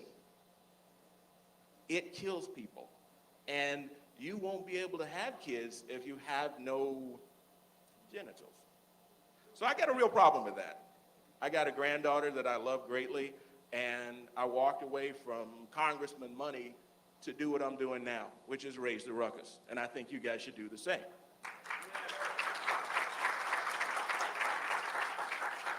Our republic is at stake. Make no misunderstanding. And if we don't fight, it's not time for the lambs. It's time to raise the lions. So with that said, I will be quiet for a while. Thank you for joining us tonight, Bernie. Thank you for joining us tonight, Bernie. Lindsay, thank you for coming tonight. Heritage Foundation has been unwavering in their support of Moms for Liberty, but also on this issue of gender ideology. And it really is true, as Chris had said, you know, when we started Moms for Liberty, there were a lot of people that said, you know, this is not an issue you want to touch, you're not going to get funders, you know, you're not, this is some, and we very clearly knew that, you know, children deserve to learn facts in school, and that gender ideology is pseudoscientific nonsense. And I was so incredibly thankful and proud of Heritage and your support. So what has it been like for fellows at Heritage, for people involved, watching through COVID and what's happening now?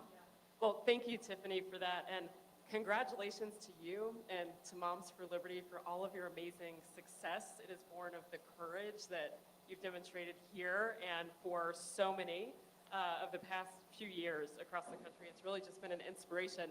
You know, for years we have seen organizations pop up within education that, you know, maybe I think initially tried to be parent groups to represent families and well-intended.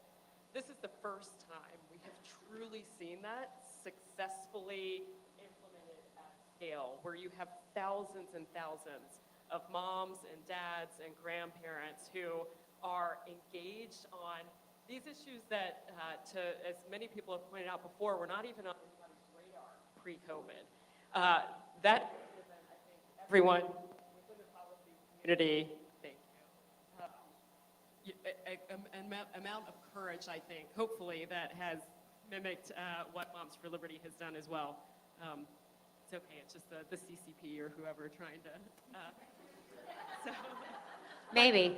You know, I do want to say, on the issue of policy, I'm a policy person. If we think about ways in which you as a parent or grandparent or just concerned citizen can get involved, we've already heard a lot of really good ideas tonight. I'm looking at the books that are back here in the back row. Many of the names are unfortunately familiar to us now. I think I see genderqueer back there and a few others that pretty continually pop up when we hear about what's being assigned in schools across the country. My colleague at Heritage, Jay Green, did a report recently where he looked at the thousands of books across the country that we hear are under consideration for, quote, being banned. He looked at the American Library Association, PEN America, et cetera. And of these books, what he found was 74% are still available in schools, that there is not this mass so-called book banning across the country that's underway.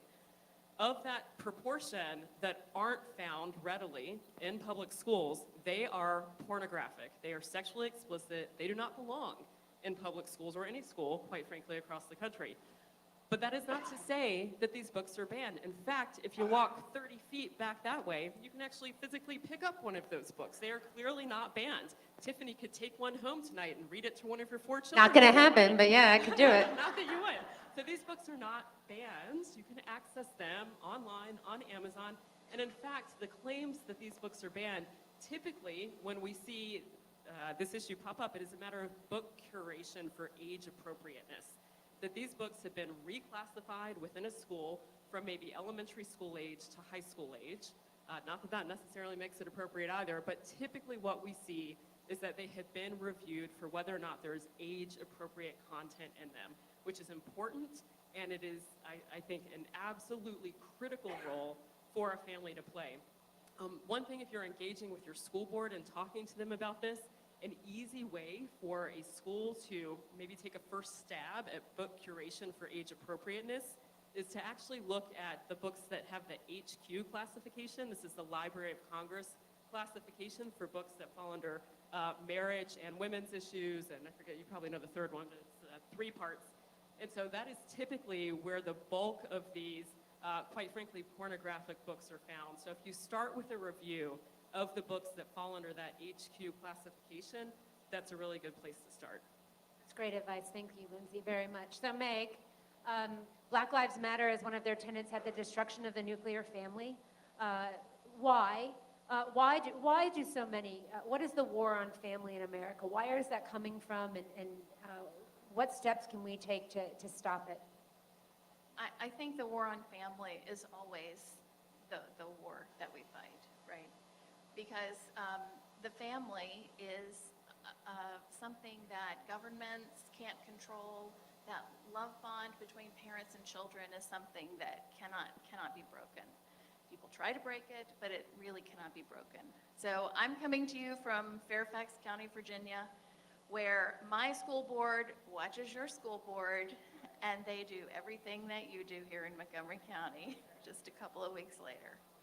So I really am so honored to be here with you all tonight because I feel such a kindred spirit with you. I know what it's like to live in a progressive county and hold more traditional values, and not just that I have a different value set or they have a different value set from mine, but that our values are not respected or honored within the system that we pay for. We live in the greatest country in the world. We live in the richest counties in the world. Our children, we are spending more money on our schools than a lot of countries have for their entire system of government. And we could have the best school system on the planet. Our children deserve it. And the work that you're doing in your communities is what's going to ensure that that happens. So I just encourage you to keep up the fight here in Montgomery County. Because making these activists turn out here tonight means they aren't going to Carroll County to bother those people, right? And so I try to keep them busy in Fairfax to keep them from going downstate to Virginia, right, to the rest of Virginia. So make sure your ground game is aggressive here in Montgomery County, and it will absolutely make a difference. So thank you for that, Meg. So I've got more questions for our panel, but I really do want to open it up to the audience. You know, during COVID, we saw school boards around the country shut parents down. We came out, we spoke, we wanted our voices heard, and what happened? We were called domestic terrorists. Merrick Garland sicked the FBI on us, right? And then mics were shut off when you would mention a school board member's name. You weren't allowed to say certain words. And then citizen input sometimes was taken out of meetings, right? Or all of a sudden there were all these new rules and codes and tickets and all these things to silence your voices. They really gave it a good, hard try, but they're not winning. And so Moms for Liberty, these town halls are called Giving Parents a Voice. And so we're going to turn the microphone over to you for a little bit. You've heard a bit from all of these policy experts, these people that are working in different ways to serve our communities across the country. So questions from the audience, if we don't help, I see a couple questions, so let's start there. While this gentleman is coming up to the microphone, some ground rules for questions. You can ask what you'd like. All viewpoints are welcome here. I ask you to be respectful, no cursing, no yelling. If you curse or you yell, if you're insulting, you will be asked to leave. We do have police here, so hopefully it won't come to that. But we welcome your questions and concerns, and we want to hear from you. Good evening, Chris Heiser here. To the whole panel, now that the 4th District has not allowed the repeal to go through on the injunction, the school board is increasing their speed of the indoctrination. What can parents do to help their children in the schools today until we win this lawsuit? Who would like to take that? Please, sir, go ahead, Steve. Sure. So, again, as an individual, my personal opinion, get involved in your schools, stay in your schools. I will tell you now, many of the teachers and many of the employees of the school systems that I talk with all the time, just as much as you detest and hate the concepts that are coming down in mandates, many of the teachers don't want to teach it. I really want that to be the main takeaway for tonight. Be very careful when you use the words like grooming. And, it's not teachers that are the enemy. Many teachers are parents. They have kids in the system too. It is the curriculum. It is the standards and the indicators in the curriculum that is passed down through the state and the Maryland State Department of Education. And more importantly, and this is really critical, local boards of education have so much power in how they define and execute those standards and indicators. So, get in your classrooms, tell your teachers that you don't like it, because I'm telling you, you're going to hear many of them say, I don't like it either. And as a former educator, teaching almost 9 years, 4 years full-time and 5 in a substitute capacity, most teachers won't teach those elements unless they're being supervised or evaluated by supervisors. So I really want you to understand, it's not the teachers that are the enemies. They're not. It's those appointees to the Maryland State Department of Education. It is those people you elect on your school boards. And it is astonishing to me how more than half of people that vote in elections never vote for a Board of Education member because it's nonpartisan. Your boards of education typically control more money in your county, more county tax. They control more of your county tax dollars than your councilmen and your commissioners do. So get involved, talk to your teachers, and tell them that you don't like it, and be present and expose what you see. I think it's an excellent point. I mean, parents get in those classrooms, volunteer, spend time. If you can substitute teachers, help. Let's get in those classrooms and help them. So thank you for that answer, Steve. Next question, sir. I like your tie. That's sharp. Orioles are winning 1-0. I have 3 grandchildren, 2 K through 3. I'm Robin Ficker. I'm also running for U.S. Senate. We took a poll earlier this year which showed that 91% of Maryland voters are in favor of opt-out for K through 3. Yet 32 state legislators, 7 members of the Board of Education, and 11 county council members from Montgomery County, not one has spoken out in favor of opt-out. Not one. In Annapolis, last session, there was a bill that got through the House and went to a Senate committee where it stalled that will disallow any county from opting out of state legislative mandates, state education mandates. What are you folks going to do to lobby in Annapolis to defeat that bill which disallows local opt-outs? When, if you're thinking back to the election in Virginia of Governor Glenn Youngkin, the famous McAuliffe gaffe, was because of a bill that my friend Laura got through the House of Delegates in Virginia twice that Terry McAuliffe vetoed twice.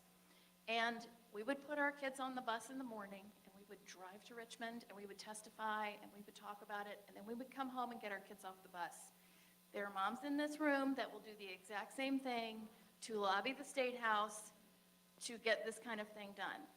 And they have an organization now in Moms for Liberty, groups like Family Research Council, Heritage Foundation, that can equip you with the facts that you need to go and to do this kind of work. Because it's up to us. It's always up to us parents. It's always up to the moms. It should be, to be honest, right? Thank you for your question, sir. Hi, I would like to speak a little bit about what Mr. Ficker was just talking about, and I don't know if it's the same bill, but back in 2021 in Maryland, there was a bill passed that lowered the age of consent from 16 to age 12, and this is what has allowed mental health conversations to be happening in our schools. So legally, a counselor or a psychologist at school can have a conversation with your 12-year-old and does not have to tell the parent that that's happening. And I haven't heard any of that talked about tonight, and it's very important that we start having these discussions because this is going to change, and change is going to happen in Annapolis. And if anybody can talk to it, I would appreciate it. Thanks. Donna, do either one of you want? I can speak to it. Just so you know, thankfully, that bill was defeated because folks in the legislature had the sense to realize that, parents do need to be involved. And again, going back to the importance of local boards of election, your local board of election has so much authority and power. I know in the county where I'm at, thankfully, the policies in place there forbid any employee from engaging in any kind of activity with a child that is not fully disclosed to a parent. We just won't tolerate that. And the same thing is in Queen Anne's County. In other words, the teachers cannot secretly talk to a child. And if we're talking about a 12-year-old, I would encourage every parent to ask their children, what happened today in school? Did anybody talk to you about some crazy stuff? Did you go anywhere? Did any psychiatrist come talk to you? Did you go talk to I mean, okay, maybe I am that silly, but I'm not. My son goes to public school, and guess what happens to him when he gets off that bus? What happened in school today? Did you talk to anybody? What did you learn? Show me your book bag. Let me see what you wrote. Now, in my county, we have found, and I don't know whether Carroll County and Montgomery County, and I know PG County got on the lawsuit, but there's actually an ongoing lawsuit. We filed a lawsuit against Facebook, Google, and many other web. So Carroll County is party to the lawsuit as well. And it has to deal with the facts that we discovered, which is that the social media networks, I think TikTok is there as well, social media networks have targeted children 11 through 17 with a particular algorithms that pertain to a particular websites that lead them to a particular sites or in a particular way that would lead them to either pornographic sites or overly sexualized sites. And those are specific algorithms where whistleblowers actually came forward, and we've got the facts. The lawsuit has been just filed maybe about 2-3 weeks ago or so. In my county had filed against it, and I think many counties have done in the state of Maryland as well. So we're looking to this as it goes forward.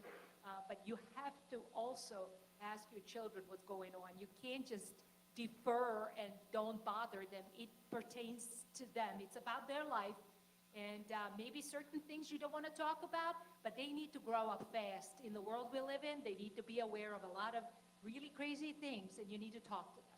I think you've really highlighted the importance of paying attention to what's happening in your state House and state Senate. You really have to pay attention to what's happening because consent has been lowered in many states down to 12. It's shocking. I mean, I would say North Carolina, 12. I know many people would find that shocking, but it's the truth. And we have to pay attention and stay engaged and involved. And luckily that bill was defeated, but they're going to bring it back. You have, that bill was not defeated. So you're, he did not sign it. It is the law in Maryland, it's 12. It is, it's 12 now. Okay, so they, okay, thank you for clarifying that. And so it is dangerous. I mean, Meg, you want to talk a little bit about what does it mean for them to lower the age of informed consent to 12? What are they saying that your 12-year-old boys, again, I'm 13-year-old chucking the helmet, not always making the best choices, I'm not going to lie. What does it mean for a child to be considered to be able to give consent? Well, it's called, they can consent to vaccinations, they can consent to medical treatments. If they're in the room with the doctor, then they can consent to things. And that means that you have to be in there with them now. And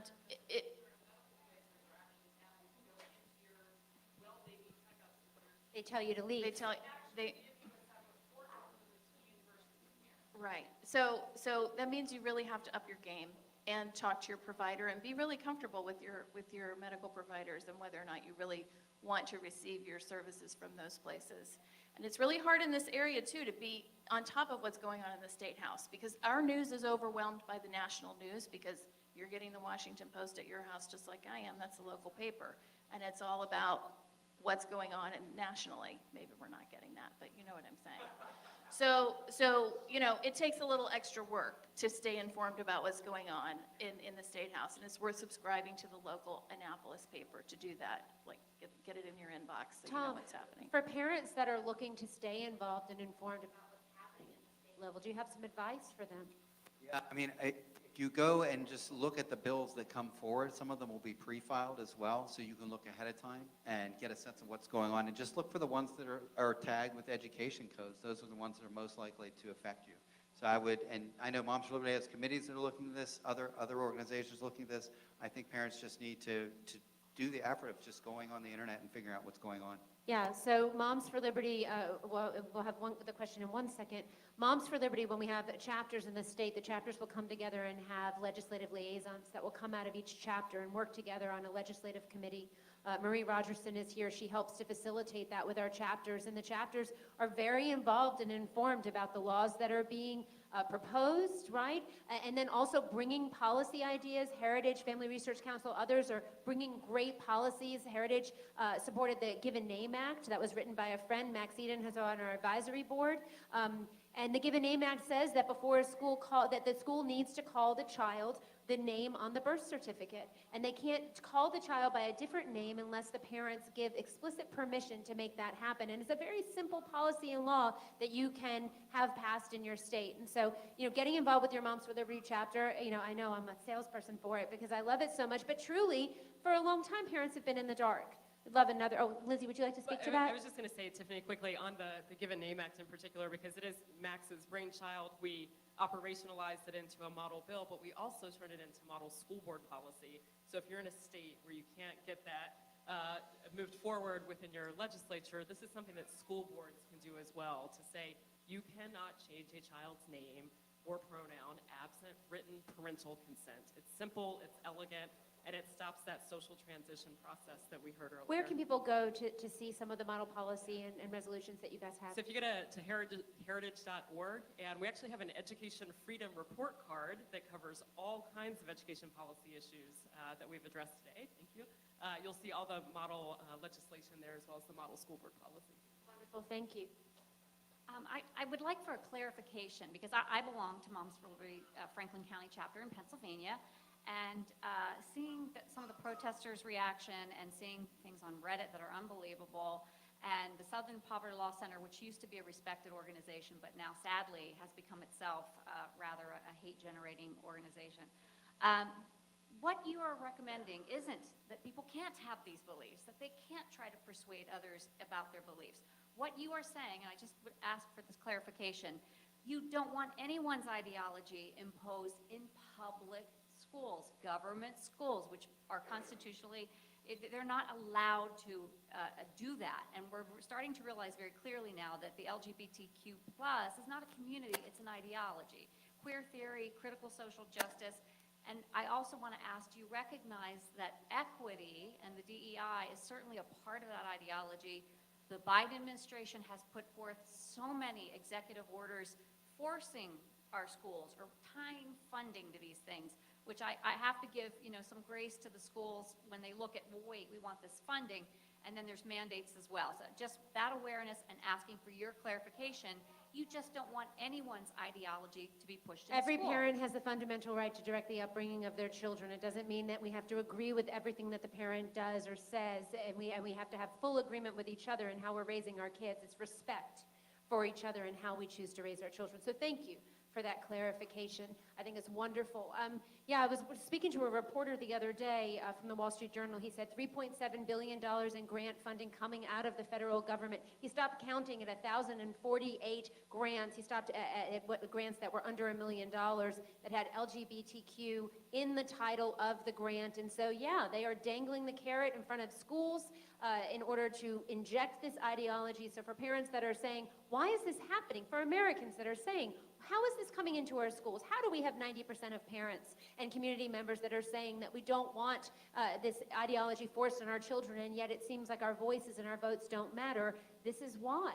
Well, and if I could just add to that quickly, Tiffany, so this is something that we've seen for a long time, but more recently really trickled down from higher education. We're all familiar with diversity, equity, and inclusion staff within the higher education setting, but what has become a more recent phenomenon is K-12 public school districts adopting the same practices in the form of hiring chief diversity officers. So their CDOs, our research at Heritage has found that 80% of large school districts with more than 100,000 students now employ a chief diversity officer. And these CDOs do not lead to more welcoming and inclusive school environments. Rather, they're there to enforce a political orthodoxy. And we've seen that transpire across the country, which is another reason why getting involved at the local school board level in particular is so important. Thank you for that. Thank you for that clarification. It's really important. Hi, Alexa. I'm an educator. For those of you who maybe didn't see me on Fox News or are far enough away that you can't see my haircut, I am somewhat of what you might call a progressive. And I am happy to be here. I appreciate getting some time to ask questions and being welcomed in the room at all. I think conversation is what gets us to move forward. Something that I have observed a couple of the times then tonight is some buzzwords that get thrown around that I'm not really sure where we're at on defining. So gender ideology, indoctrination, queer theory. I've actually not heard that one before, and I think I should have. And so I'd really just like to know, because I've, also tonight a couple times, I've heard this narrative of, the evil teacher in public school, and I don't hear. Teachers are our partners in working with our children, and so just to be clear with you, we value teachers. Awesome. We value teachers very, very much. We want to partner with our children's schools. We want to be involved. Parents should be involved in every major decision that's happening and every decision in their children's lives. Not only is it our right, but it is our responsibility. And so while we may delegate the education of our children to public schools, it certainly doesn't mean that we delegate our authority or our rights or responsibilities for raising our kids. So you've mentioned a couple different words: queer theory, indoctrination, gender ideology. Did you want to hit on I'm a any good of that? definition guy, Great. so I can give you a couple. So, queer theory is a theory by Judith Butler. She's a philosopher, and so she believes that gender is something that people perform, and it is not inherent, right? So one of the interesting things about this whole debate is even people that are kind of on the side of gender ideology, which is a belief that a person could be born in a wrong body, they also disagree with each other, right? So the idea of a gender identity originated in the 1960s. There's a man named John Money who came up with the theory. It was meant to explain something that is based in science, which is gender dysphoria, which is a diagnosable mental condition. It is on page 511 of the DSM. So that's the scientific interpretation of what's going on. Gender ideology is a belief system, as Chris said so well earlier, that you can be born in the wrong body, right? So it's different than gender dysphoria, which is a legitimate, diagnosable mental condition. And then indoctrination, I think what people are saying is you're getting, like in Frederick County, the kids actually have to memorize the definition of gender identity that is in our policy, and it is defined incorrectly. So it is defined as an internal feeling that is innate and largely immutable. But that's actually not correct. So when young children have gender dysphoria, actually it's a very mutable thing that happens. Most of the kids desist, is the technical term. They actually become comfortable in their natal sex if they're allowed to go through a natural puberty. So hopefully that helps a little bit with some of the definitions. I'm just curious, what age has to memorize a definition? So this is 7th and 8th graders in Frederick County.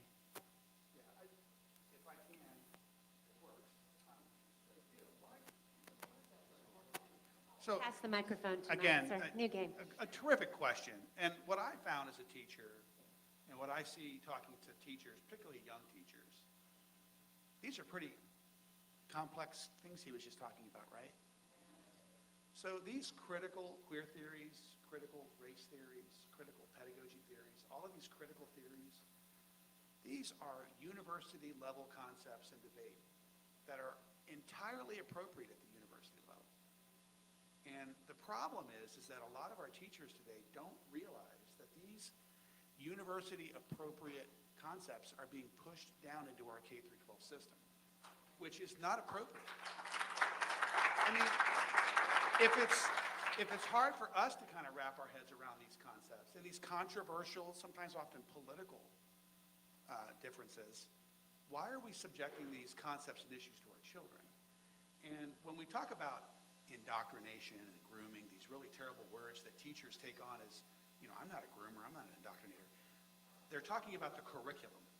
They're talking about the pedagogy, the way we teach these concepts as a teacher, the things we are embedding into our curriculum, or the things that we are weaving into social emotional learning or diversity and equity inclusion.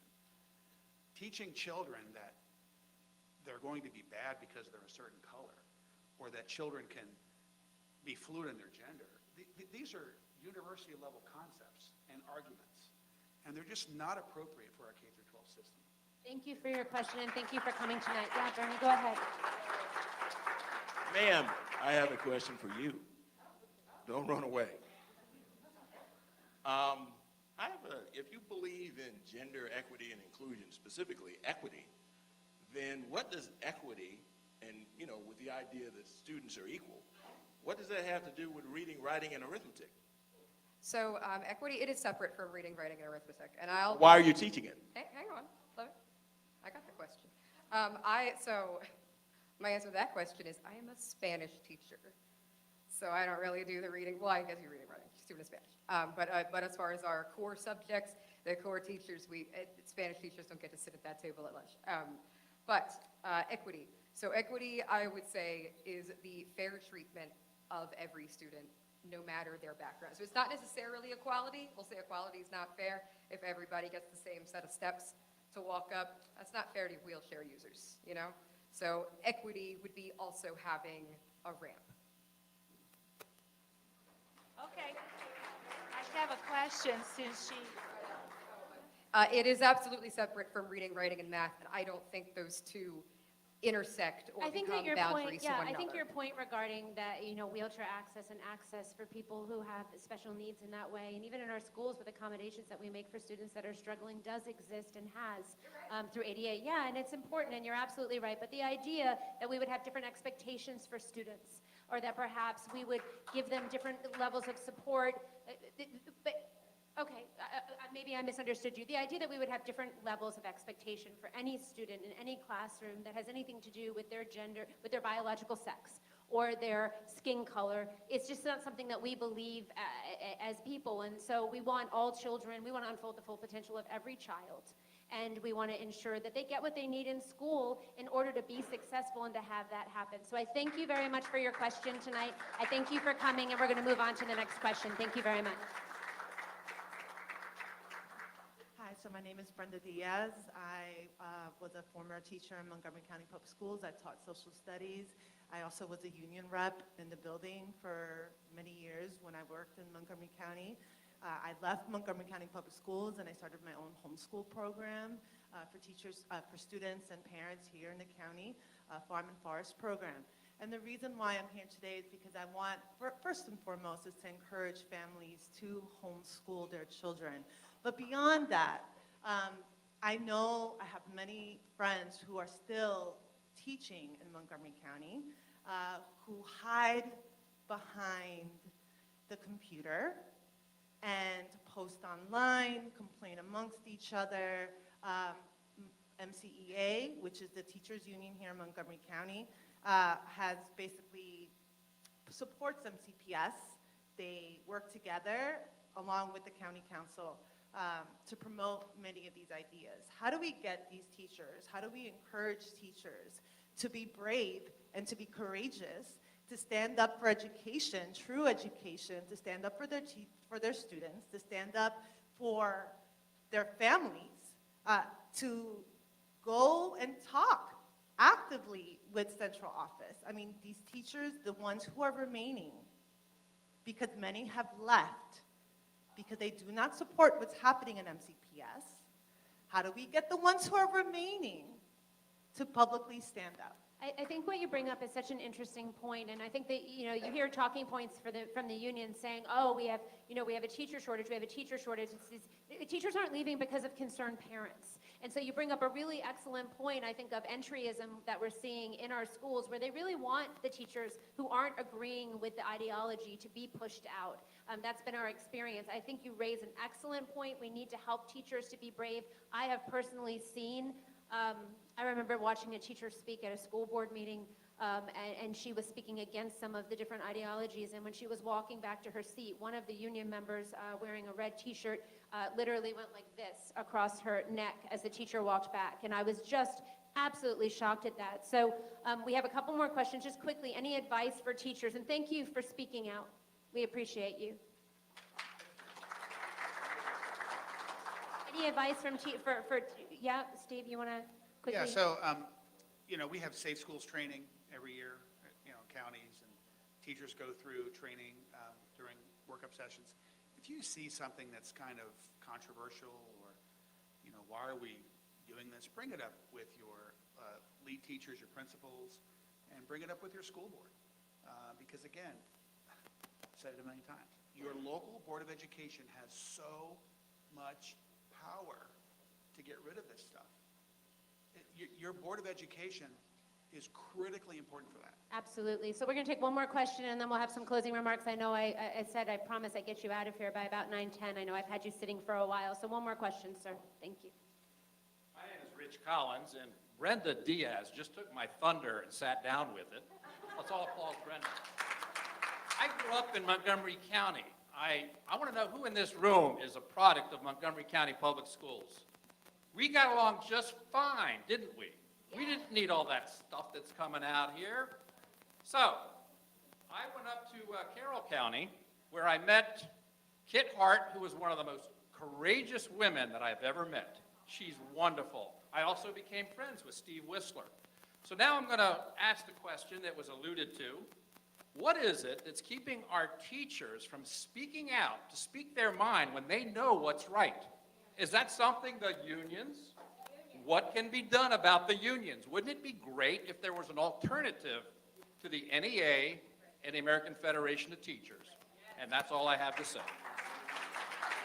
I'm going to let Brenda answer that question since Brenda, why don't you answer that? You didn't join us on the panel, but I wish you had, honestly, and I'm going to let you take give that answer to that last question. What's holding teachers back, honestly, is the power of the union. The union is the body that negotiates contracts with MCPS. MCPS then goes on and negotiates with the county council to see what budget they have for the future for the county in terms of public education. So it's that relationship between MCEA, MCPS, and the county council that prevents teachers from speaking out. I mean, honestly, truly, I'm just going to be straightforward. We have teachers in this county, I think it's like maybe 10 plus years, depending on what step you're on and the level of education that you have, you can be making 6 figures. That's really nice, okay? So why would you give that up if you know that the union is going to support your salary hand in hand with the county council and MCPS? You're not going to do that, plain and simple. It takes courage, bravery, self-confidence to leave Montgomery County Public Schools and start your own program.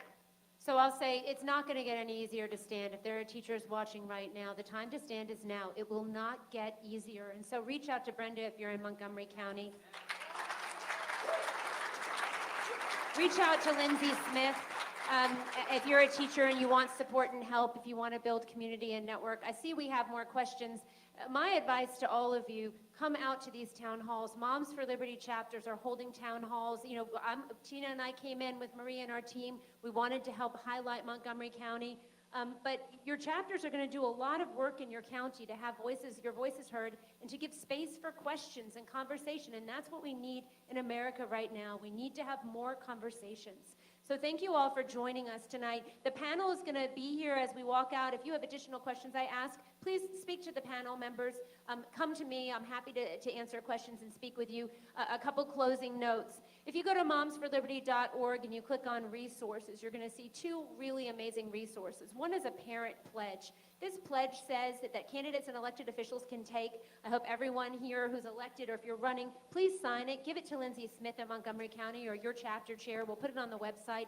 And this says that you're going to honor the fundamental rights of parents and work to enact policies and procedures that honor and respect fundamental parental rights. It's a very simple pledge. We've had a number of presidential candidates sign it, which I'm very proud to say, but really school board members and county commission members, anyone can sign it, and it's incredibly important.